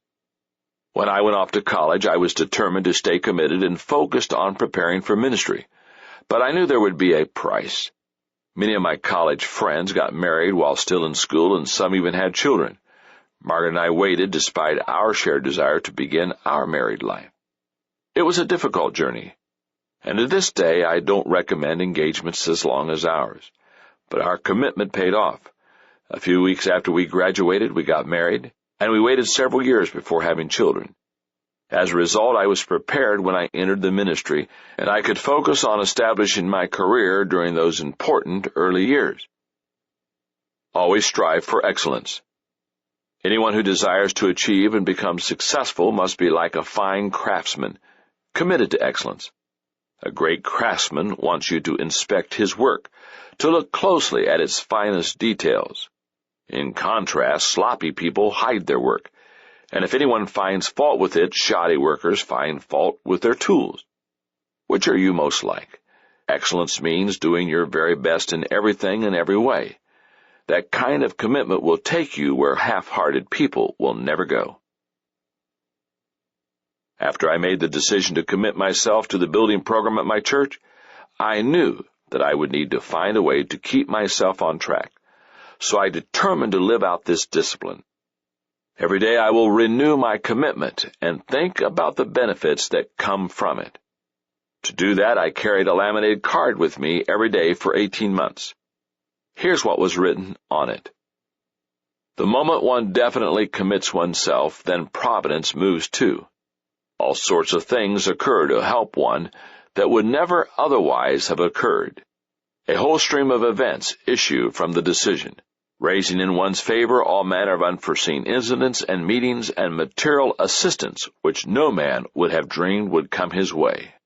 William H. Murray. I read that card every day as we were going through the project. It helped me to stay focused and feel encouraged.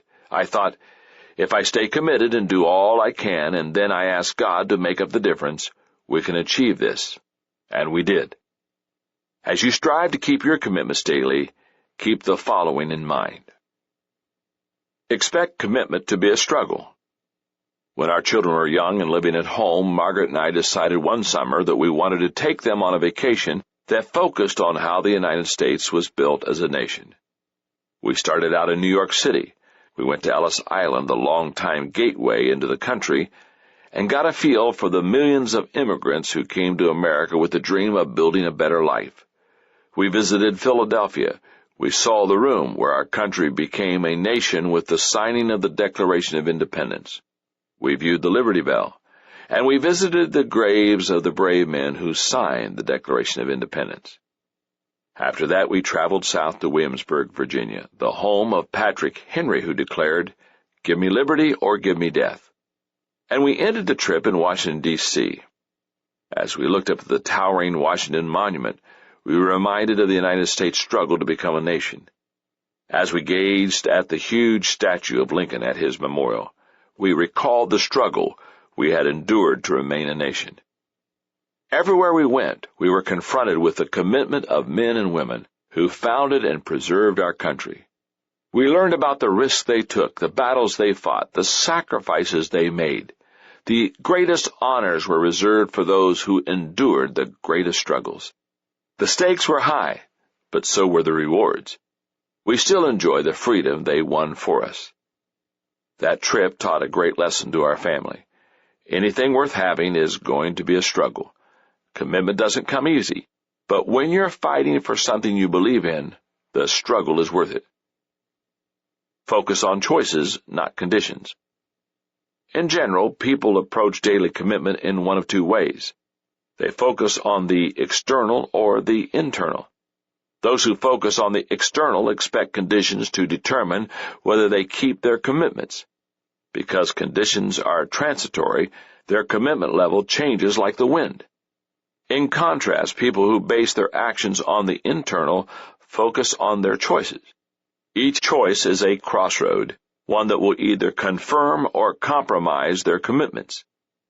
When you come to a crossroad, you can recognize it because a personal decision is required, the decision will cost you something, and others will likely be influenced by it.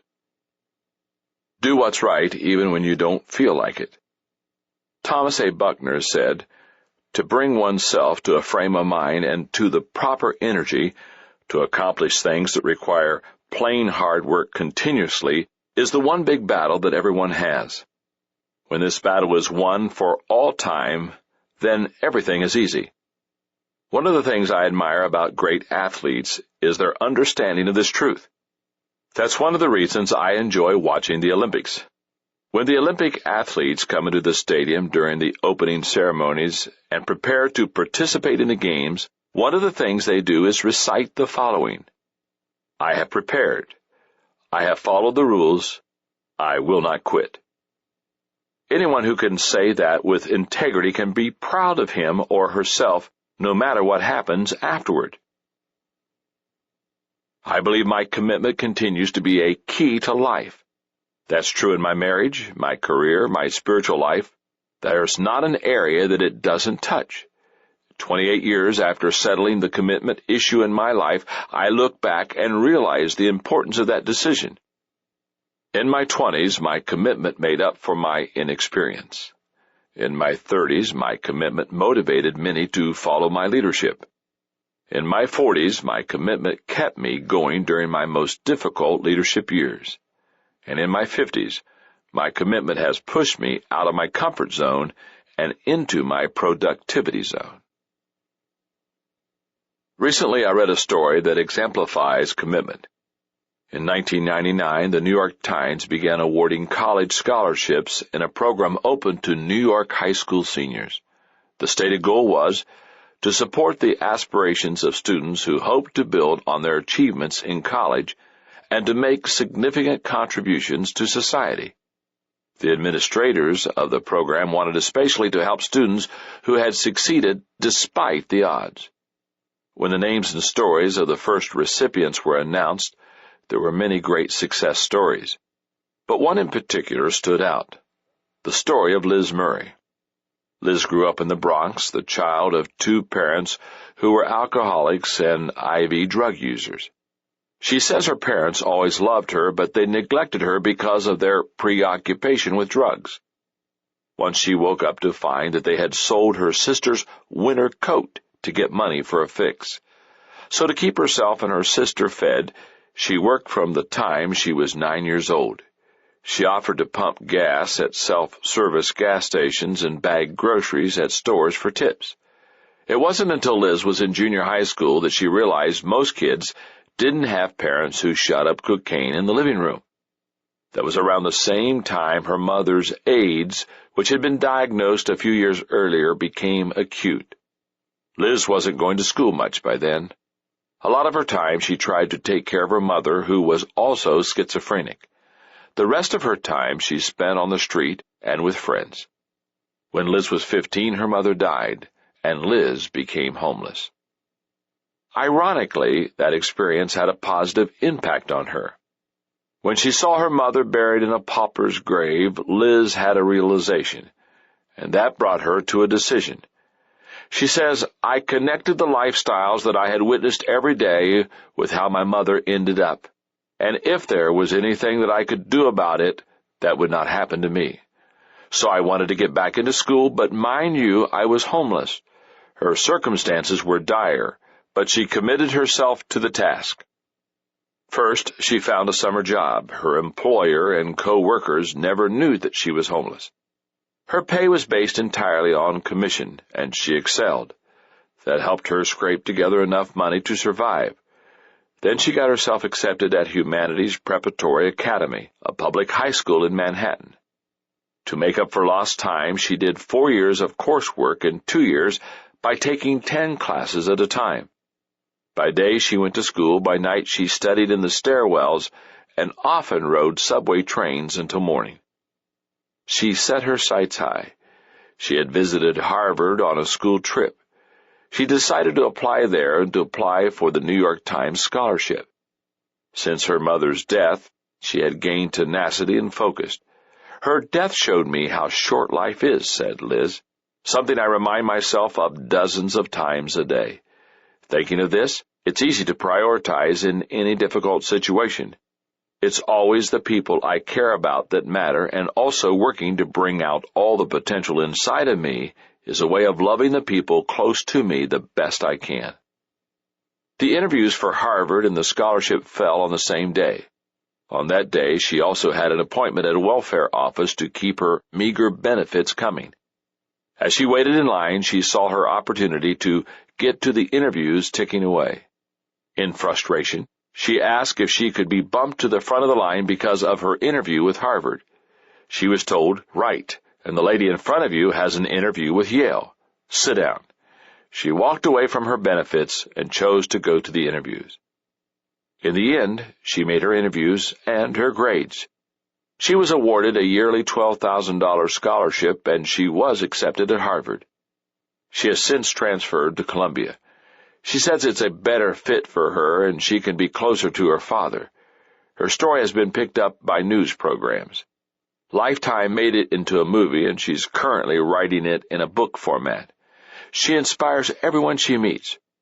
Her father, who is HIV positive and currently living drug-free, says that she is his hero. But Liz takes it all in stride. When asked about her philosophy, she summed it up this way: "There's always a way through things if you work hard enough and look close.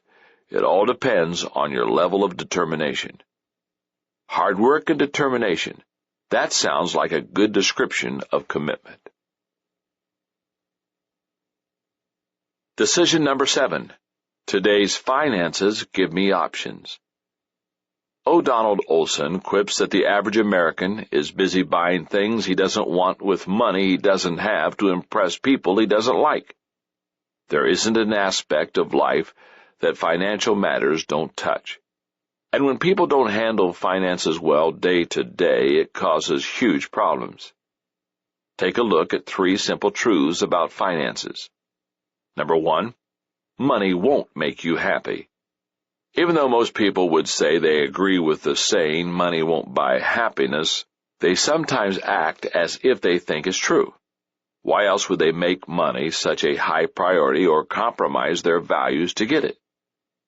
As a young man, I may have suspected that people with money were happier than people without it, but as I began counseling people with above-average incomes, I found that they had no advantage over people with low incomes. Automaker Henry Ford said, "Money doesn't change men, it merely unmasks them. If a man is naturally selfish or arrogant or greedy, the money brings it out. That's all. You are what you are, no matter how much or how little money you have."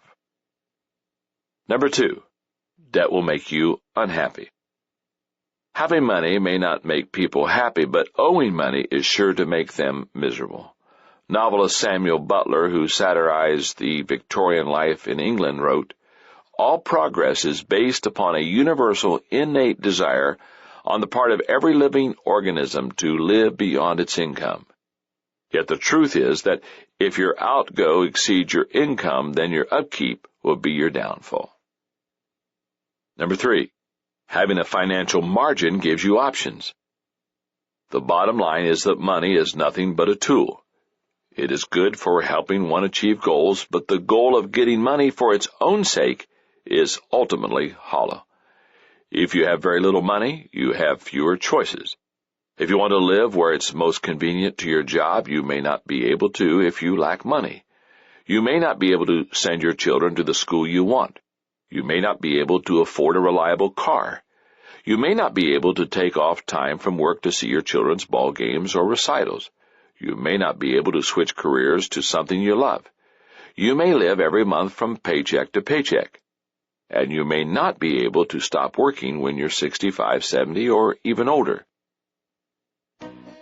When I was growing up, it was obvious very early that my brother Larry and I had very different attitudes toward money. We were complete opposites. As a kid, all Larry wanted to do was work and make money. All I wanted to do was play with my friends. He spent his summers working, I spent my summers shooting hoops. He saved his money, I had nothing to save. When Larry was 16 years old, he bought himself a nice car with his own money, a 4-year-old Ford. I didn't have a car until I graduated from college, and it was a beat-up Ford Falcon. And guess from whom I borrowed the money to buy it? From Larry and from my younger sister Trish. When I was studying for the ministry, I realized I was choosing a profession where I would not make a lot of money. I didn't mind that because I was doing what I believed I was called to do and what would be personally fulfilling. But I also recognized that when a person has no money, he has few options. In 1985, Margaret and I made a decision. We will sacrifice today so that we can have options tomorrow. From then on, we've determined to live by this financial formula: 10% to church and charity, 10% to investments, 80% to living expenses. Put yourself in position to make a good decision concerning finances by doing the following. Put the value of things into perspective. To know whether your attitude about money and possessions is what it should be, ask yourself, 1, am I preoccupied with things? 2, am I envious of others? 3, do I find my personal value in possessions?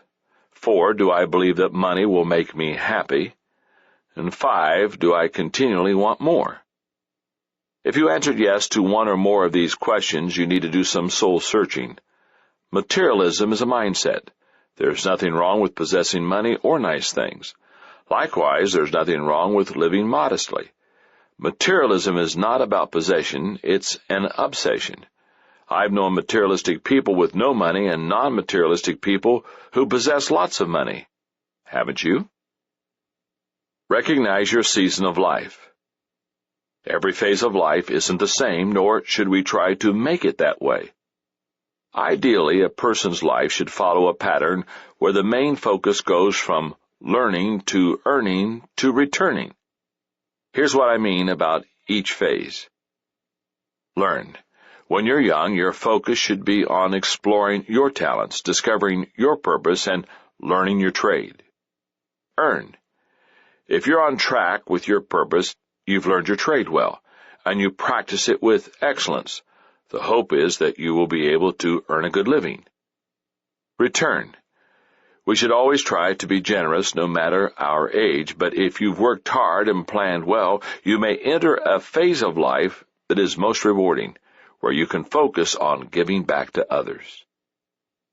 Reduce your debt. Michael Kidwell and Steve Rode, authors of Get Out of Debt, Smart Solutions to Your Money Problems, believe every person in debt is suffering from some type of depression. Debt is one of the leading causes of divorce, lack of sleep, and poor work performance. It is truly one of the deep, dark secrets that people have. It robs them of their self-worth and keeps them from achieving dreams. Kidwell and Rode suggest 5 steps to reduce debt. 1. Stop incurring debt. 2. Track your cash. 3. Plan for the future. 4. Don't expect instant miracles. 5. Seek professional help. Don't let your possessions or your lifestyle possess you. If you're a slave to debt, find a way to free yourself. I'm still growing in the discipline of finances.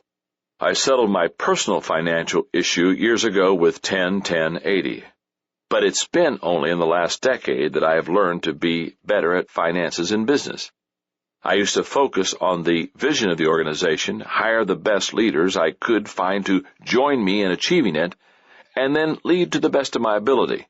I pretty much left the financial aspects of the business to others. But my brother Larry took me to task for that attitude.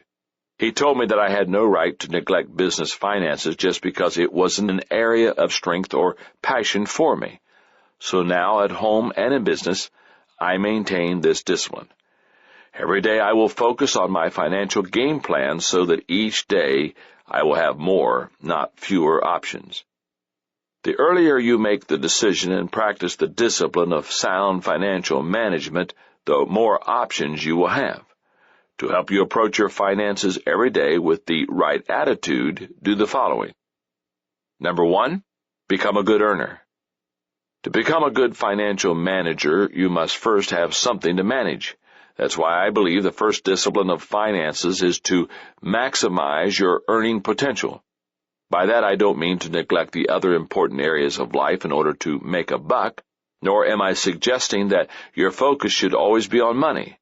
Just maintain a strong work ethic and learn how to make and manage money. Develop relationships with people who are successful in this area and learn from them. There are also plenty of good books about personal and business finances. Number 2, be grateful every day. One of the most important things you can do for yourself is keep your perspective and be thankful for whatever you have.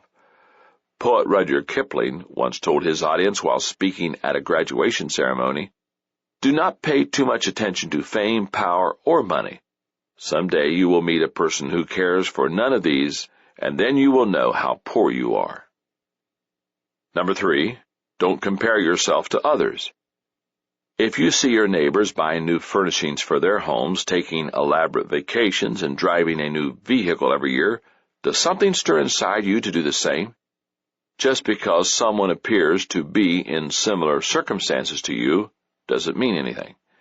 Your neighbors might earn twice as much as you do, or they may be in debt up to their eyeballs and 3/4 of the way to bankruptcy court. Don't make assumptions, and don't try to be like someone else. As I look back at my life in light of finances, I realize that my thinking has changed over the years as I've gotten more mature and more realistic. In my 20s, I realized that life consisted of more than money. In my 30s, I realized that money would give me options.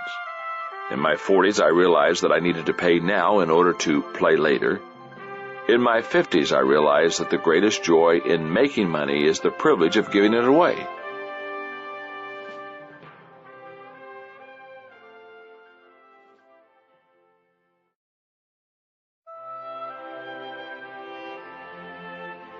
Decision number 8.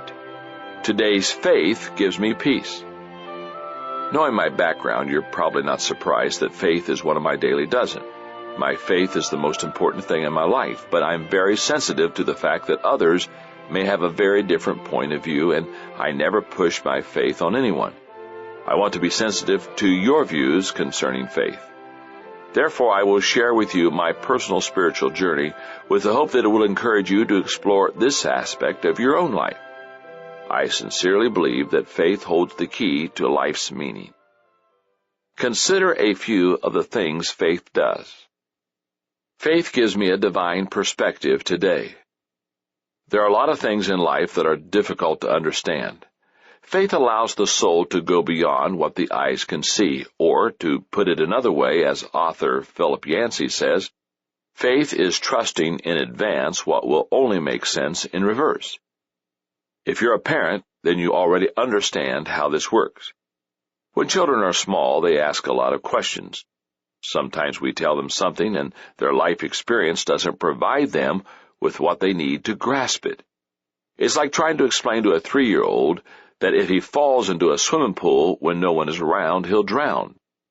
But why, he asks.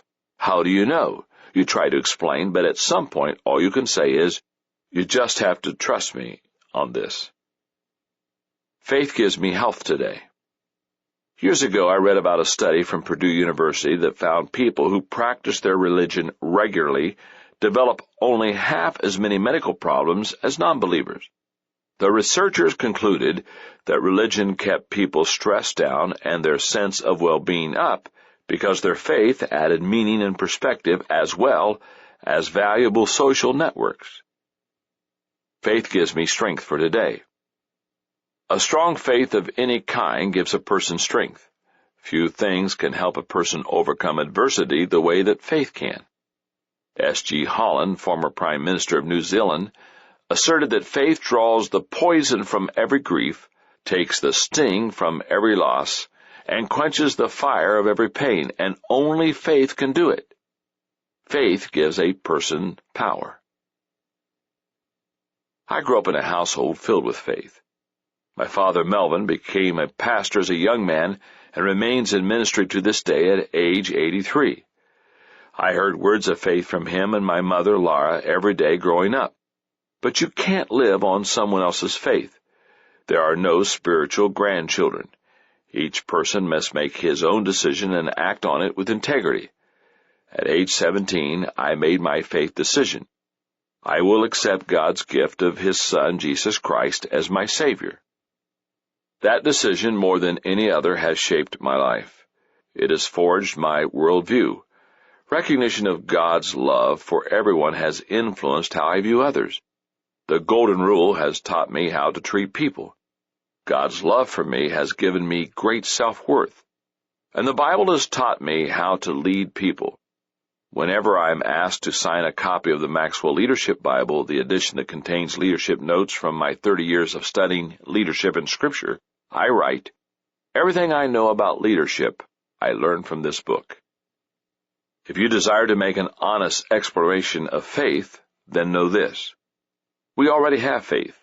The important choice is where we place it.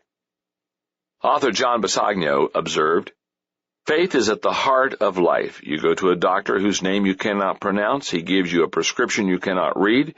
You take it to a pharmacist you have never seen. He gives you a medicine you do not understand, and yet you take it." We all have faith. Every day we act on beliefs that have little or no evidence to back them up. That is also true in a spiritual sense. Just as one person has faith that God is real, an atheist has faith that there is no God. Both people hold strong beliefs, and neither person can produce evidence to absolutely prove his point of view. Right now, you already have faith in something. Your goal should be to align your beliefs with the truth. Seek the truth, and I believe you will find it. A faith that hasn't been tested can't be trusted. Perhaps nothing in recent history tested the faith of so many people as severely as the Holocaust. Viennese psychiatrist Viktor Frankl was one of the survivors of the Nazi atrocities. He spent 1942 to 1945 in the concentration camps of Auschwitz and Dachau. Frankl once said, "A weak faith is weakened by predicaments and catastrophes, whereas a strong faith is strengthened by them." Despite the horrors he witnessed and the treatment he suffered, his faith didn't weaken, it deepened. Thousands of books have been written on how to live out the disciplines of faith. Perhaps that is so because it is such a difficult thing to do. For me, the discipline can be captured in one simple phrase: every day to live and lead like Jesus. While the words are simple, following through is not. Living out the discipline of faith is the greatest challenge of my daily dozen. The problem is that instead of being like Jesus, I often want to be like John Maxwell. I fall short of the mark. But with God as my helper, I keep growing. When I do follow in His footsteps and live His principles, people are helped and I am fulfilled. Following are 4 suggestions for managing your discipline of faith. Number 1, embrace the value of faith. There are some things in life you will arrive at only through faith. In the past, many people hoped that science would provide all the answers to life's questions. But science cannot do that. Ironically, what is embraced as scientific fact changes from generation to generation. Just look at the way scientists have viewed our solar system. Ptolemy believed the Earth was at its center. Copernicus asserted that the sun was at its center and the planets moved in circular orbits around it. Kepler proved that the orbits were elliptical. Today, scientists no longer argue the structure of the solar system, but ideas on how it was formed change continually. Contrast science with faith. The core beliefs of Judaism and Christianity have not changed in thousands of years. There's a spiritual aspect to human life that cannot be denied. Spiritual needs must be met spiritually. Nothing else can fill the void. Number 2, put God in the picture. If you want to embrace faith, you must let God into your life. No one else is worthy of our absolute and unconditional trust. Theologian F.B. Meyer said, "Unbelief puts our circumstances between us and God. Faith puts God between us and our circumstances." Who wouldn't like to have the Creator of the universe helping them? James, one of the fathers of the first century church, advised, "Come near to God, and He will come near to you." Number 3, explore and deepen your faith. D.L. Moody, a 19th century lay preacher who founded Northfield Seminary and the Moody Bible Institute, explained how his faith developed. He said, "I prayed for faith and thought that someday faith would come down and strike me like lightning. But faith did not seem to come. One day I read in the 10th chapter of Romans, faith comes by hearing, and hearing by the Word of God. I had closed my Bible and prayed for faith. I now opened my Bible and began to study, and faith has been growing ever since." St. Augustine of Hippo observed, "Faith is to believe what we do not see, and the reward of this faith is to see what we believe."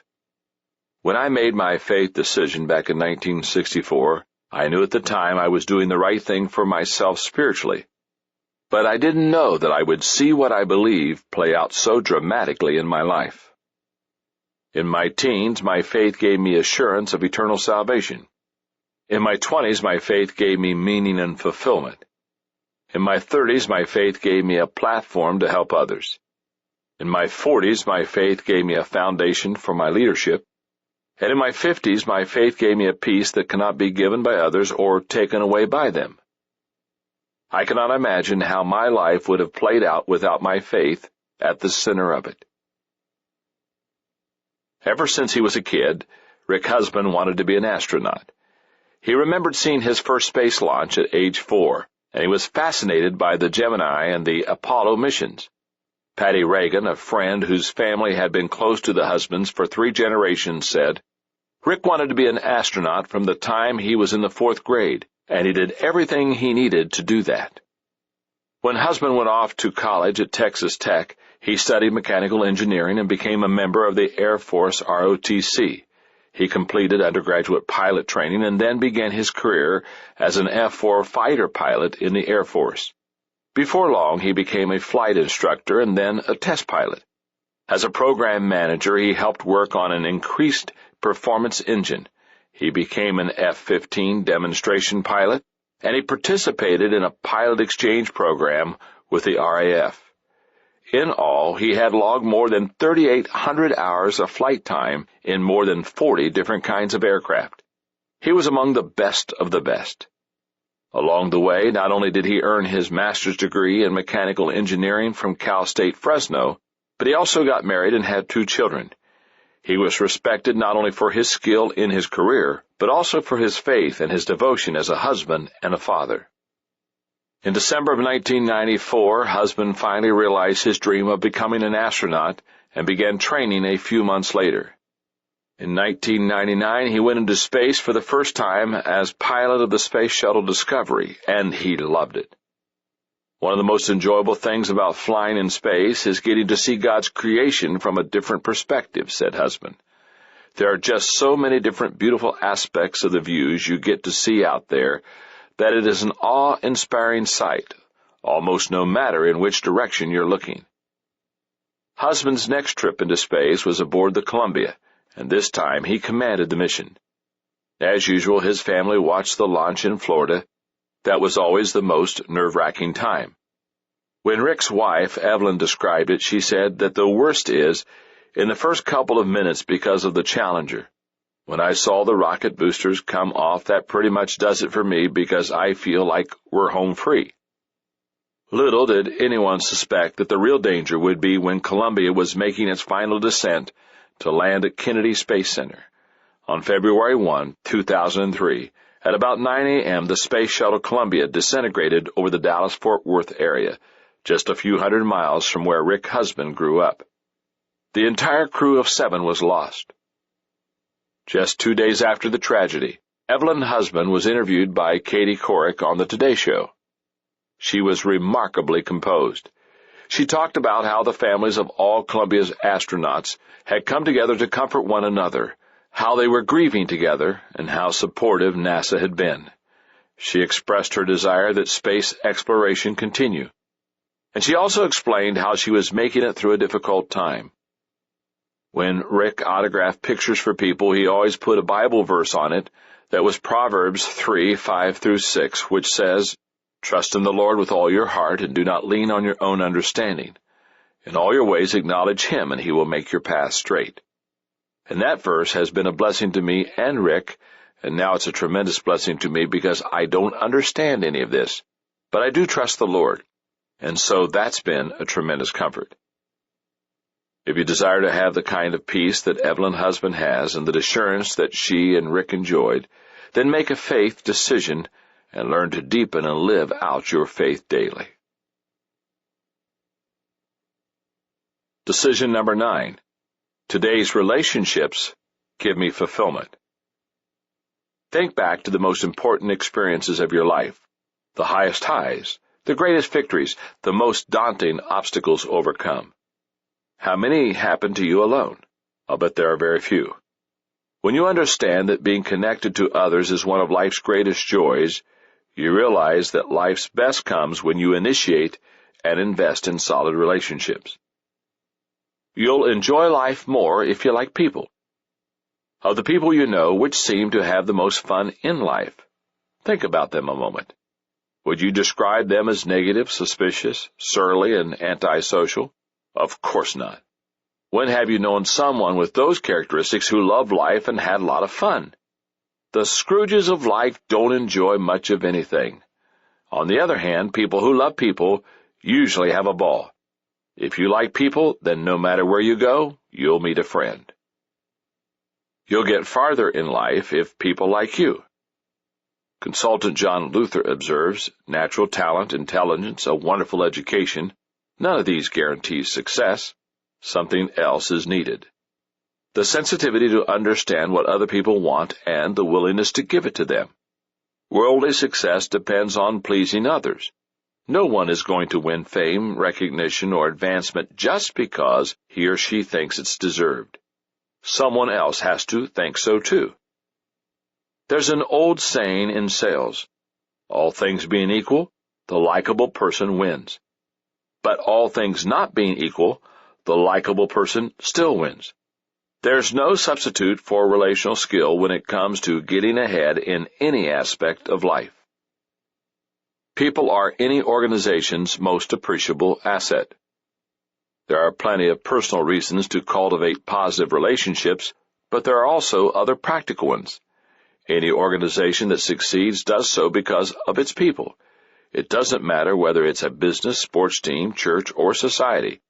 Organizationally, you live or die with your people. That's why Jim Collins, author of From Good to Great, writes about the importance of recruiting, or as he calls it, getting the right people on the bus. When I was in my early teens, my father encouraged me to read How to Win Friends and Influence People by Dale Carnegie. I've always remembered the advice that the master of relationships gave in the book. In order to make friends, one must first be friendly. I determined to be more intentional and take relationships to a new level in my life. That's when I made the relationship decision. I will initiate and make an investment in relationships with others. To have the kind of solid relationships that bring fulfillment, you have to change your mindset when it comes to dealing with others. Here are some ways that you can do that. Place a high value on people. Let's face it, if you don't care about people, you are unlikely to make building good relationships a priority in your life. What one-time National Salesman of the Year Les Giblin said is true. You can't make the other fellow feel important in your presence if you secretly feel that he is a nobody. The solution is to place a high value on people. Expect the best from everyone. Assume people's motives are good unless they prove them to be otherwise. Value them by their best moments, and give them your friendship rather than asking for theirs. That will ultimately be their decision. Learn to understand people. If you desire to improve your understanding of people so that you can build positive relationships, then keep in mind the following truths about people and actions you can take to bridge the gap often caused by them. People are insecure. Give them confidence. People want to feel special. Sincerely compliment them. People desire a better tomorrow. Show them hope. People need to be understood. Listen to them. People are selfish. Speak to their needs first. People get emotionally low. Encourage them. And people want to be associated with success. Help them win. When you understand people, don't take their shortcomings personally, and help them to succeed, you lay the groundwork for good relationships. To keep me on track in my relationships so that I'm investing in them as I must to make them successful, I practice this discipline. Every day I make the conscious effort to deposit goodwill into my relationships with others. Every evening I evaluate this area of my life by asking myself, have I been thoughtful toward people today? Would they express joy that they have spent time with me? If the answer is yes, then I've done my part. If you want to improve your relationships through your everyday actions, then do the following. Put others first. The most basic way to put others first is to practice the golden rule. Do unto others as you would have them do unto you. If you take that mindset into all your relationships with others, you can't go wrong. Don't carry emotional baggage. Few things weigh as much as old hurts and offenses carried day after day in a person's life. If you want to enjoy your time with other people, you've got to get rid of that kind of stuff. You can't keep score of old wrongs and expect to make relationships right. If someone has hurt you and you need to address it and get it out onto the table, then do it right away. Resolve it and get beyond it. If it's not worth bringing up, forget about it and move on. Give time to your most valuable relationships. Most people give away their relational energy on a first-come, first-served basis. Whoever gets their attention first gobbles up their time and relational energy. That's why the squeaky wheels instead of the high producers at work consume so much attention and why so many people have nothing left to give when they get home from work. You already know that I believe your family provides the most valuable relationships in your life. They should come first as you plan to spend your time. After that should come your next most important relationships. It's a matter of practicing good priorities. As I grow older, what I cherish most is my relationships. I've been very fortunate in this area of life for a long time. Over a 2-year period when I was in my 20s, I was best man in 8 weddings. I can't count the number of friends I have. I enjoy a great marriage. I've built relationships that have lasted for decades. Every week, my assistant receives a call from someone who describes himself as my best friend. And every day I receive emails from people I love. As I look back, I realize that in my 20s, my relationships filled my days with joy. In my 30s, my relationships gave me wisdom and insight. In my 40s, my relationships lifted me to a higher level. And in my 50s, my relationships provide me with wonderful memories. Has someone who was bigger, faster, and better than you ever come alongside of you and taken an interest in you? That's what Dr. Bill Bright, the founder of Campus Crusade for Christ, did for me. In my circles, he was a legend. He's what I call a level 5 leader, someone who's larger than life, a leader people follow because of who he is and what he represents. In the 1950s, he and his wife, Annette, made a declaration that they would become slaves for the sake of their faith, and they have lived out that commitment. His worldwide organization has nearly 13,000 employees and more than 10,000 trained volunteers. He has been awarded the Templeton Prize for the Advancement of Religion. Billy Graham called him a man whose sincerity and integrity and devotion to our Lord have been an inspiration and a blessing to me ever since the early days of my ministry. 20 years ago, Bill took me under his wing and became my mentor. He always made time for me. When I had leadership questions, he graciously answered them. He became a model of visionary leadership to me, challenging me to think bigger, to reach farther, to give more of myself. But he was also my friend. He loved me and gave to me with absolutely no thought of getting anything in return.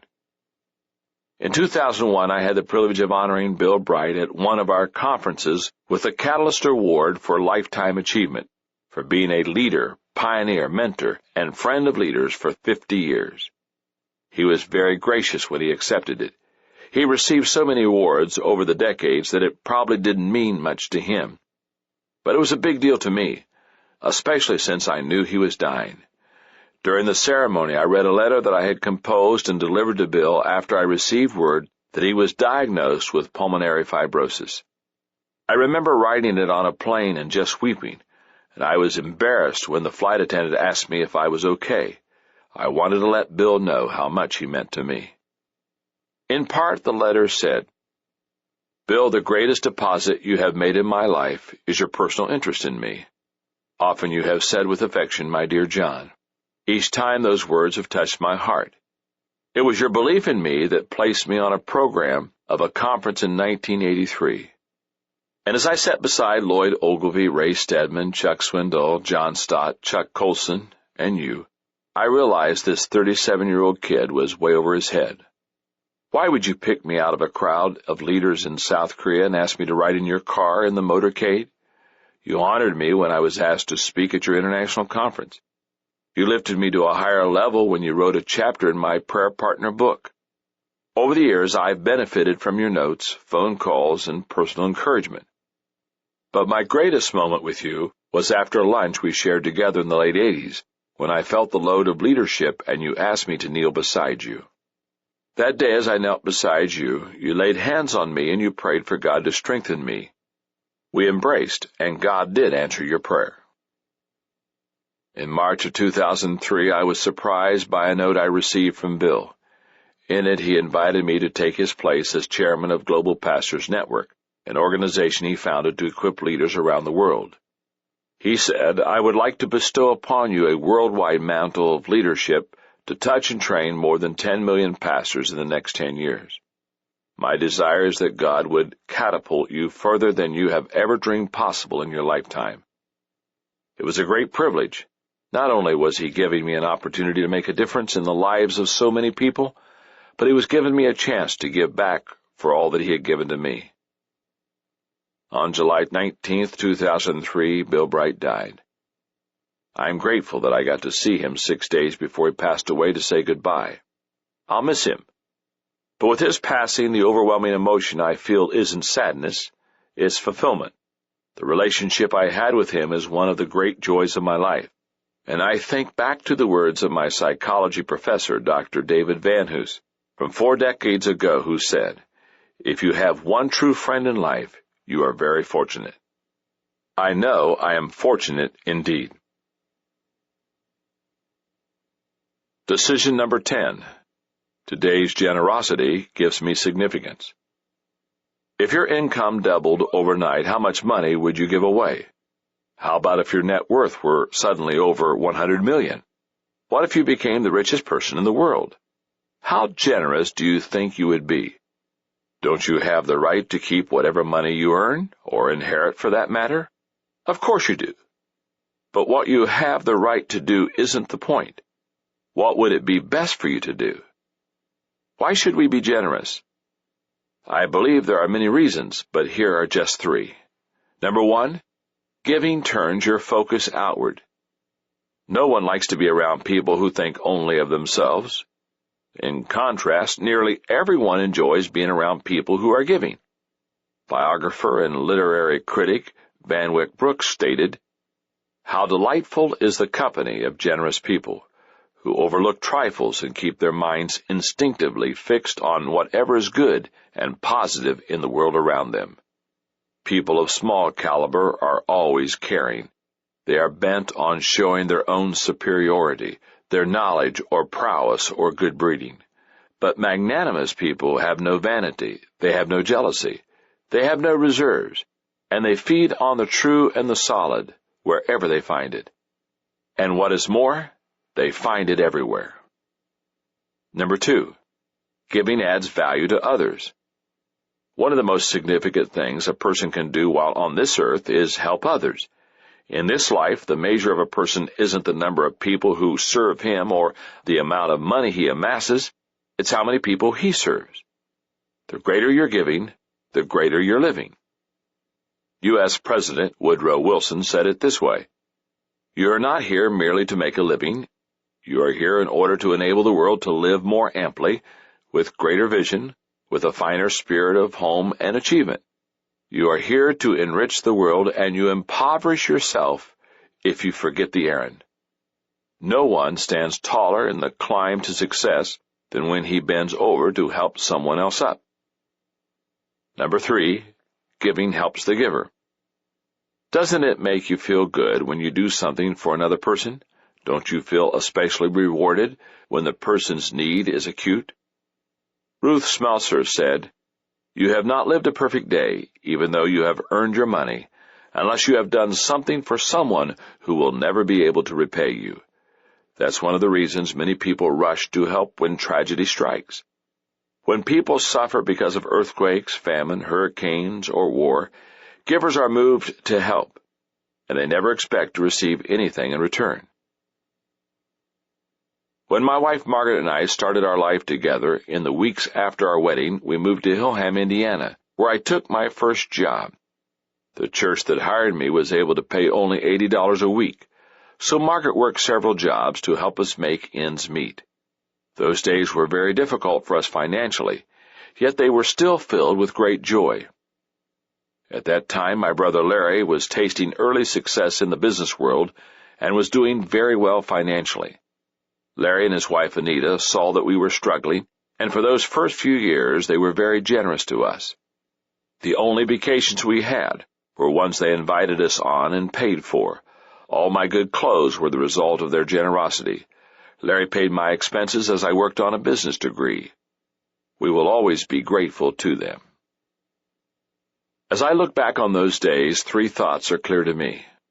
First, Margaret and I were never jealous of Larry and Anita's financial success. We were thrilled for them, and not once did we covet what they had. Second, we could see that their generous spirit was a tremendous source of joy for them and a blessing for us. Third, it was then, in 1970, that I realized the incredible value of having a generous lifestyle toward others. That's when I made another of my life decisions. I will live to give. Margaret and I recognize that greatness is not defined by what a person receives, but by what a person gives. True generosity isn't a function of income.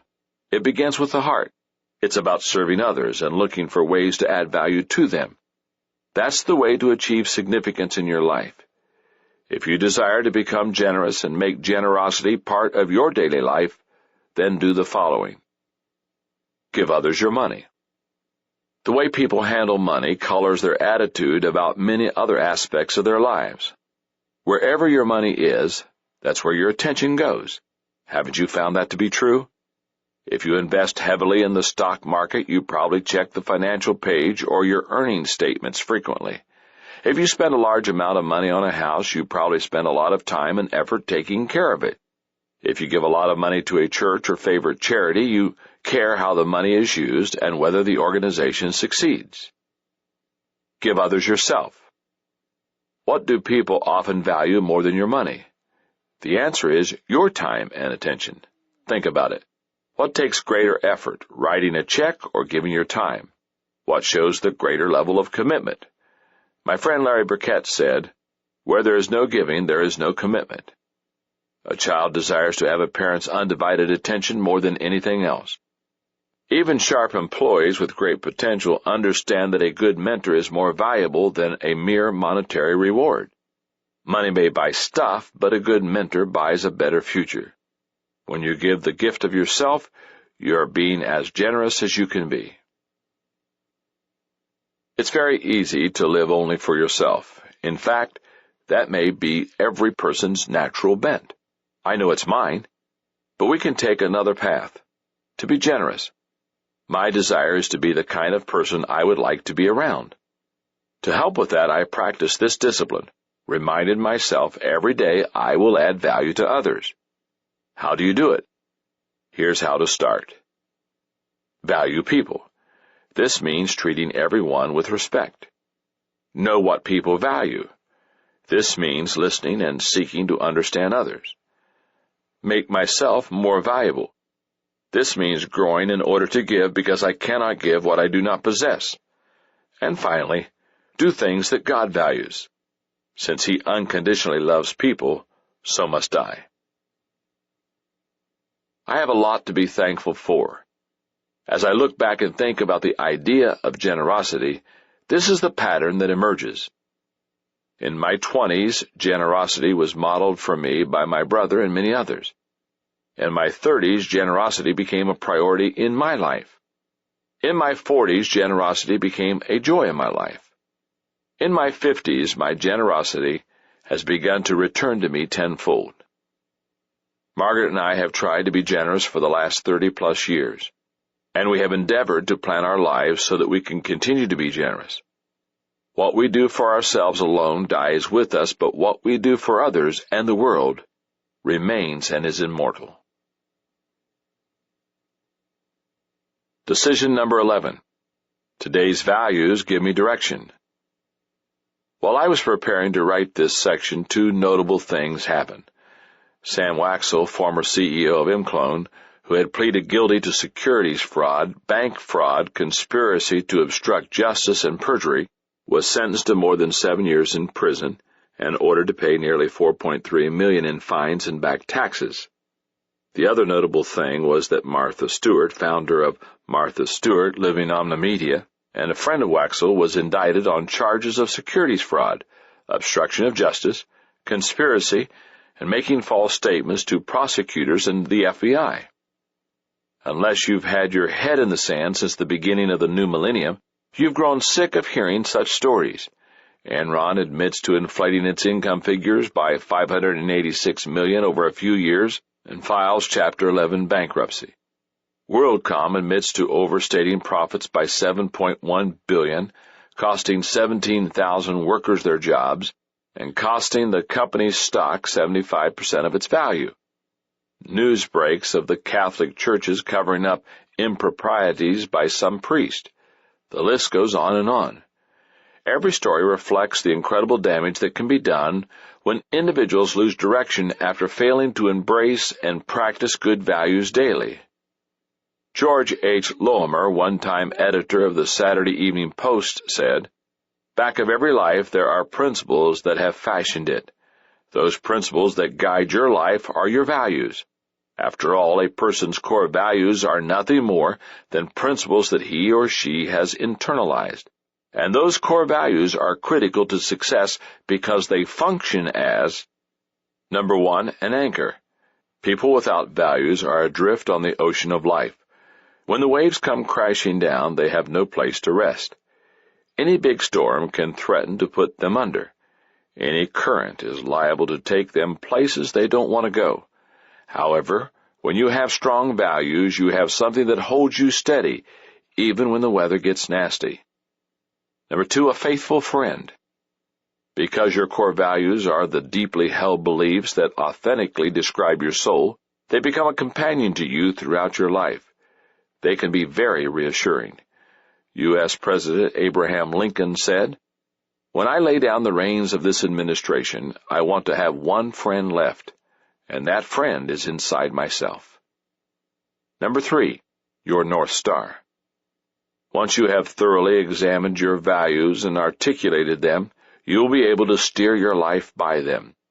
You may add to your list as you become older and wiser, but if something is truly a core value, then it remains one for life.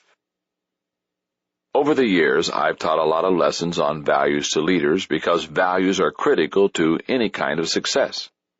In preparing to write this book, I spent some time revisiting my own values. Now that I am in my 50s, I think I have finally created the list that will last me until the end of my life. I used that list to outline this book. I value my attitude because it gives me possibilities. I value my priorities because they give me focus. I value my health because it gives me strength. I value my family because it gives me stability. I value my thinking because it gives me an advantage.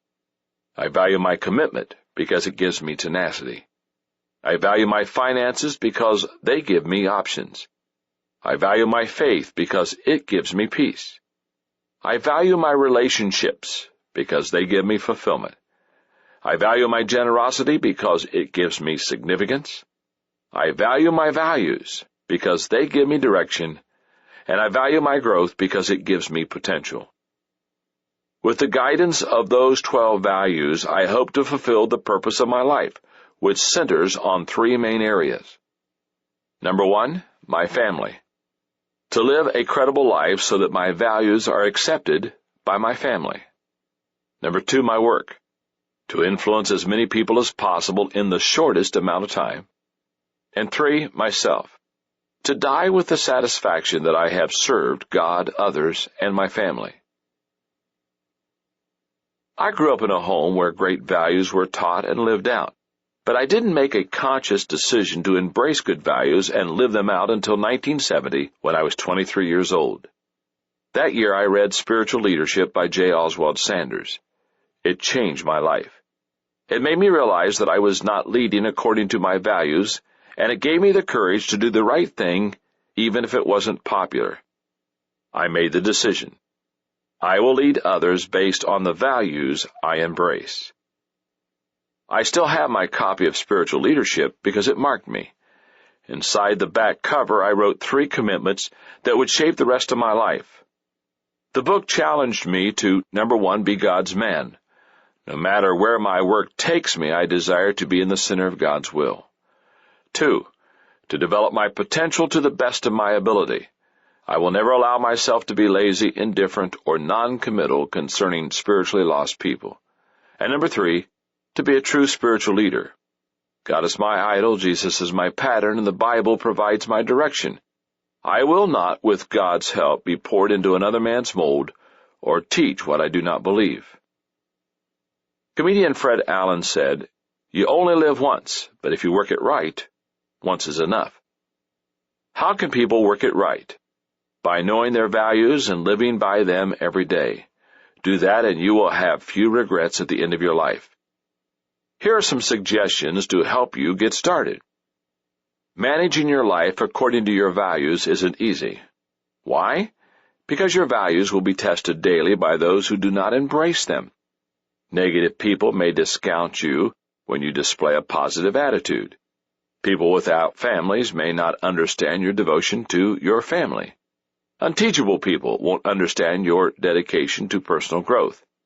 And those whose priorities are different from yours will try to convince you to follow them or make unwise compromises. The discipline I practice to battle this is simple. Every day I review and reflect on my values. To help me do that, I keep a list of my daily dozen in my Thinking Companion, a little notebook I always keep with me so that I can write down ideas and jot down reminders of things to tell Margaret. Every time I open the notebook, I see those 12 values. To become better at embracing and practicing your values every day, follow these guidelines. Articulate and embrace your values daily. How do you manage something as abstract as your values? You begin by putting them in concrete form. Create your list of values and write a descriptive statement for each one explaining how you intend to apply it to your life and what benefit or direction that will bring. Keep that document where you can see it every day. Think about your values often to help them soak in. As you go through your day and face decisions, measure your choices against your values. And, whenever it's appropriate, talk about them. It not only cements your values in your mind and helps you to practice them, but it also adds a level of accountability. Compare your values to your practices daily. The gap between knowing and doing is significantly greater than the gap between ignorance and knowledge. A person who identifies and articulates his values but doesn't practice them is like a salesman who makes promises to a customer and then fails to deliver. He has no credibility. In business, the result is that the person loses his job. In life, the person loses his integrity. In 1995, Gary Shaw, an assistant controller for a division of a Fortune 500 company, was charged with embezzling $988,000 from the company over an 8-year period. He pleaded no contest in court, and he was prepared to repay $728,000 immediately and borrow additional money from relatives to repay the rest. The CEO of the company was outraged. To court officials, he wrote, "I view Mr. Shaw's crime as particularly egregious. Not only did he steal from the stockholders of this Fortune 500 company, but he breached the fiduciary duty placed in him by the company and his supervisors. I urge you to impress upon Mr. Shaw and those others who commit similar crimes that wrongdoing of this nature against society is considered a grave matter by the Texas court and will not be condoned." You know what was ironic about that statement? It was made by Tyco CEO Dennis Kozlowski, the man later charged with looting $600 million from the same company with the help of 2 other executives. Evidently, this disconnection between his stated values and his practices was a pattern. Discrepancies between values and practices create chaos in a person's life. If you talk your values but neglect to walk them, then you will continually undermine your integrity and credibility. And that will happen even if you are unaware of your behavior and are not doing it intentionally. As I reflect on the values decision I made in 1970, I realize that it has provided me direction in my personal and professional life. In my 20s, my values gave me courage to do the right thing. In my 30s, my values motivated me to leave my comfort zone and take big steps professionally. In my 40s, my values enabled me to have favor with other leaders. In my 50s, my values have given me great security. For 34 years, my values have provided a solid foundation on which I have built my life. Decision number 12. Today's growth gives me potential. Novelist Robert Louis Stevenson said, To be what we are and to become what we are capable of becoming is the only end of life. Nearly all people would like to become who they are capable of being, yet I think many people don't. One reason is their misunderstanding of growth. They think growth is automatic. When we're children, our bodies grow automatically. Also, during that time, there are adults, such as our parents or teachers, who challenge us to grow mentally on a daily basis. So we get used to growing. The problem comes when we stop growing physically and we get out of school. We expect our bodies to take care of themselves as they did the first 20 years of our lives. And we think our minds will take care of themselves too, even though we no longer have anyone pushing us to improve. The truth is, if we don't take responsibility for our growth, it won't happen. Growth is not automatic. If you believe it simply comes with age, you might turn out like the subject of singer and comedian Tennessee Ernie Ford's comment. He started out at the bottom and sort of likes it there. Personal growth works exactly opposite to compounding interest in a bank account. If someone deposited a sum of money into an account the day you were born, the way to make it grow is not to touch it. But when it comes to your potential, you must tap into it to make it grow. They think growth comes from information. The greatest obstacle to growth is not ignorance. It's the illusion of knowledge. Have you ever known someone who was a font of data, yet could do nothing with it to benefit himself or others? Individuals like that are similar to encyclopedias, filled with information, but useless when unused. Life change is the proper measure of whether information makes a difference. They think growth comes with experience. Gilbert Arlen said when an archer misses the mark, he turns and looks for the fault within himself. Failure to hit the bullseye is never the fault of the target. To improve your aim, improve yourself. A person who believes that growth comes simply as a result of experience is like an archer who keeps shooting arrows off target and believes he's improving because he keeps missing in the same place. Experience is good only if it's reflected on and one learns from both his mistakes and successes. Allow me to give you 4 specific reasons why growth matters today. Number 1, gifting without growth leads to ineffectiveness. Missionary physician Albert Schweitzer said, "The secret of success is to go through life as a man who never gets used up." How do you ensure that you will not get used up before your life is done? The answer comes in the way you approach talent. If you draw on your talent but never add to it or sharpen it, you're headed for trouble because nobody is that talented. But when you place a premium on growth, you take whatever talent you have and you increase it. That not only raises your effectiveness today, but it makes your talent greater so that you can be effective tomorrow. Number 2, growth prevents personal and professional stagnation. Have you ever felt that you were just stuck in some aspect of your life? You want to advance in your career, but you seem to have stalled. You desire to improve your relationship with your spouse, but you don't seem able to break new ground. Or you hit a plateau in your health, and nothing you do seems to advance your efforts. How do you overcome such stagnation? I'll tell you what a lot of people do. They make external changes. They look for a different job, leave their spouse, or give up exercising.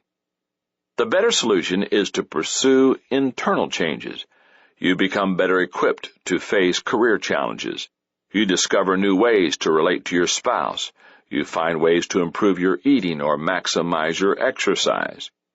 You gain the potential to break the stagnation and improve your situation without some of the losses of career changes, broken relationships, or neglected health. Number 3, your personal growth impacts your organization's growth. For years, I've taught leadership conferences for people who desire to grow their organizations, and I found that many leaders are looking for quick fixes to create growth. One of the things I've taught in those settings is that if you want to grow the organization, you must grow the leader. Business philosopher and author Jim Rohn puts it another way. In order to do more, I've got to be more. If you are growing, then your organization has a good chance to grow. Number 4, only through continuous improvement can you reach your potential. The Tartar tribes of Central Asia spoke of a certain curse against an enemy. They didn't hurl words calling for their enemies' swords to rust or for their people to die of disease. Instead, they said, "May you stay in one place forever." If you don't try to improve yourself every day, that could be your fate. You will be stuck in the same place, doing the same things, hoping the same hopes for coming years, but never gaining new territory or winning new victories. In 1974, a critical event occurred in my life that would change it forever. I met Kurt Kampmeyer of Success Motivation, Inc. for breakfast in Lancaster, Ohio. While we were eating, Kurt posed a question. "John," he asked, "what is your plan for personal growth?" Never at a loss for words, I tried to find things in my life that might qualify for growth. I told him about the many activities I was engaged in throughout the week, and I went into a speech about how hard I worked and the gains I was making in my organization. I must have talked for 10 minutes until I finally ran out of gas. Kurt listened patiently, but then he finally smiled and said, "You don't have a personal plan for growth, do you?" "No," I finally admitted. "You know," Kurt said simply, "growth is not an automatic process." And that's when it hit me.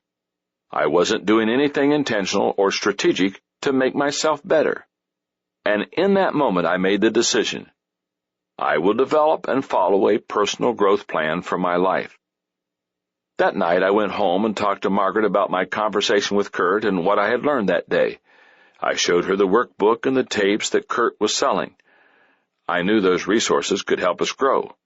They cost about $745, a huge sum for us at that time. We couldn't afford it. But we couldn't afford not to get it either.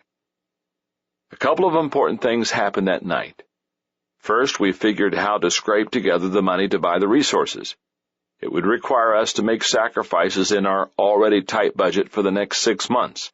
But more important, Margaret and I made a commitment to grow together as a couple.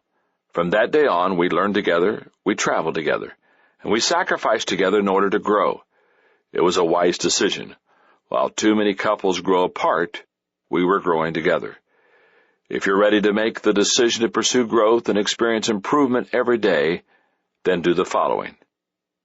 Answer the question, what is my potential? I saw a story about a St. Louis doctor who met a young man in high school who had lost his hand at the wrist. When the doctor asked about his handicap, the teenager responded, "I don't have a handicap, sir. I just don't have a right hand."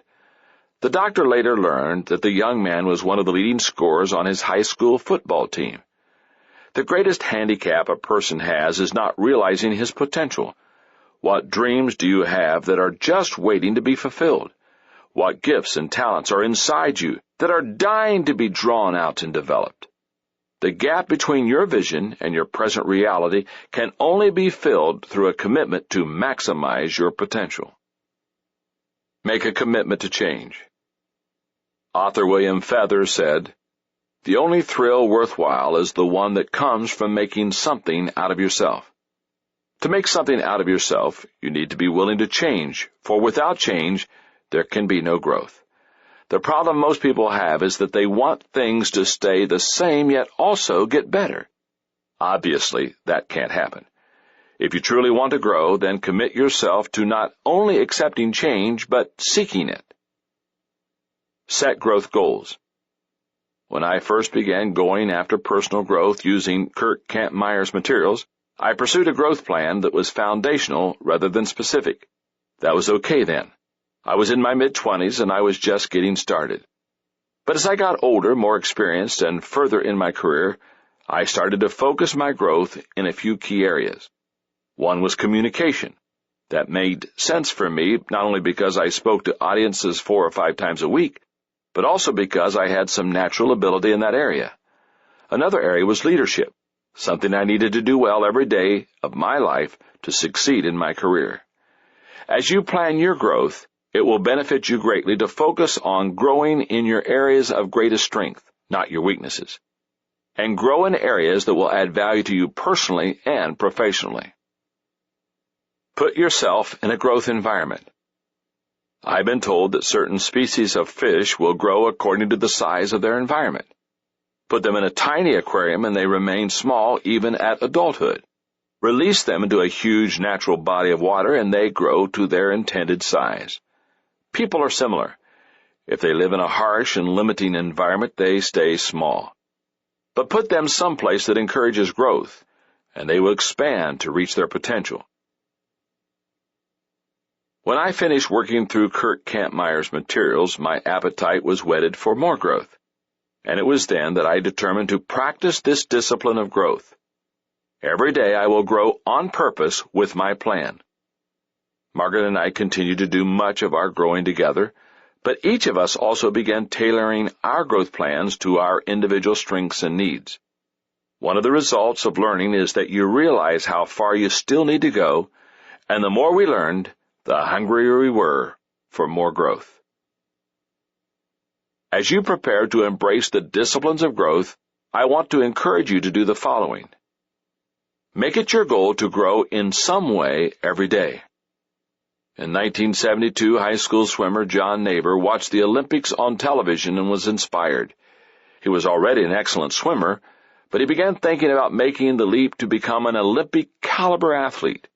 He figured that he would have to lower his time by 4 seconds in 4 years.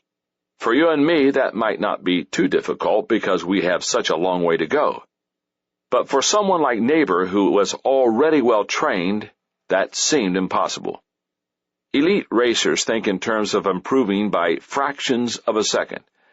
Thinking about that fact, he suddenly figured out how to approach the task.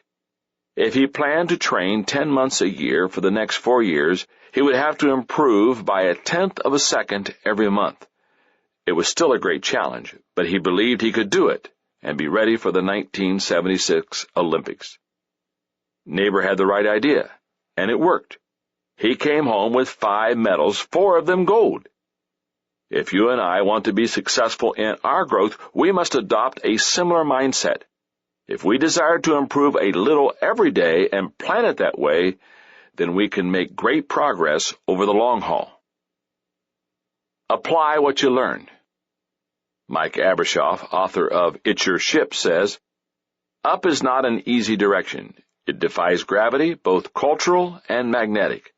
Often the most difficult part of the upward climb of growth is putting into practice what you learn. Yet that is where the true value is.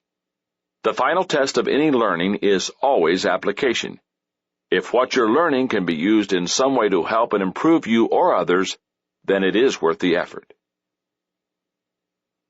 Of the Daily Dozen, I'd have to say that personal growth has probably been the strongest.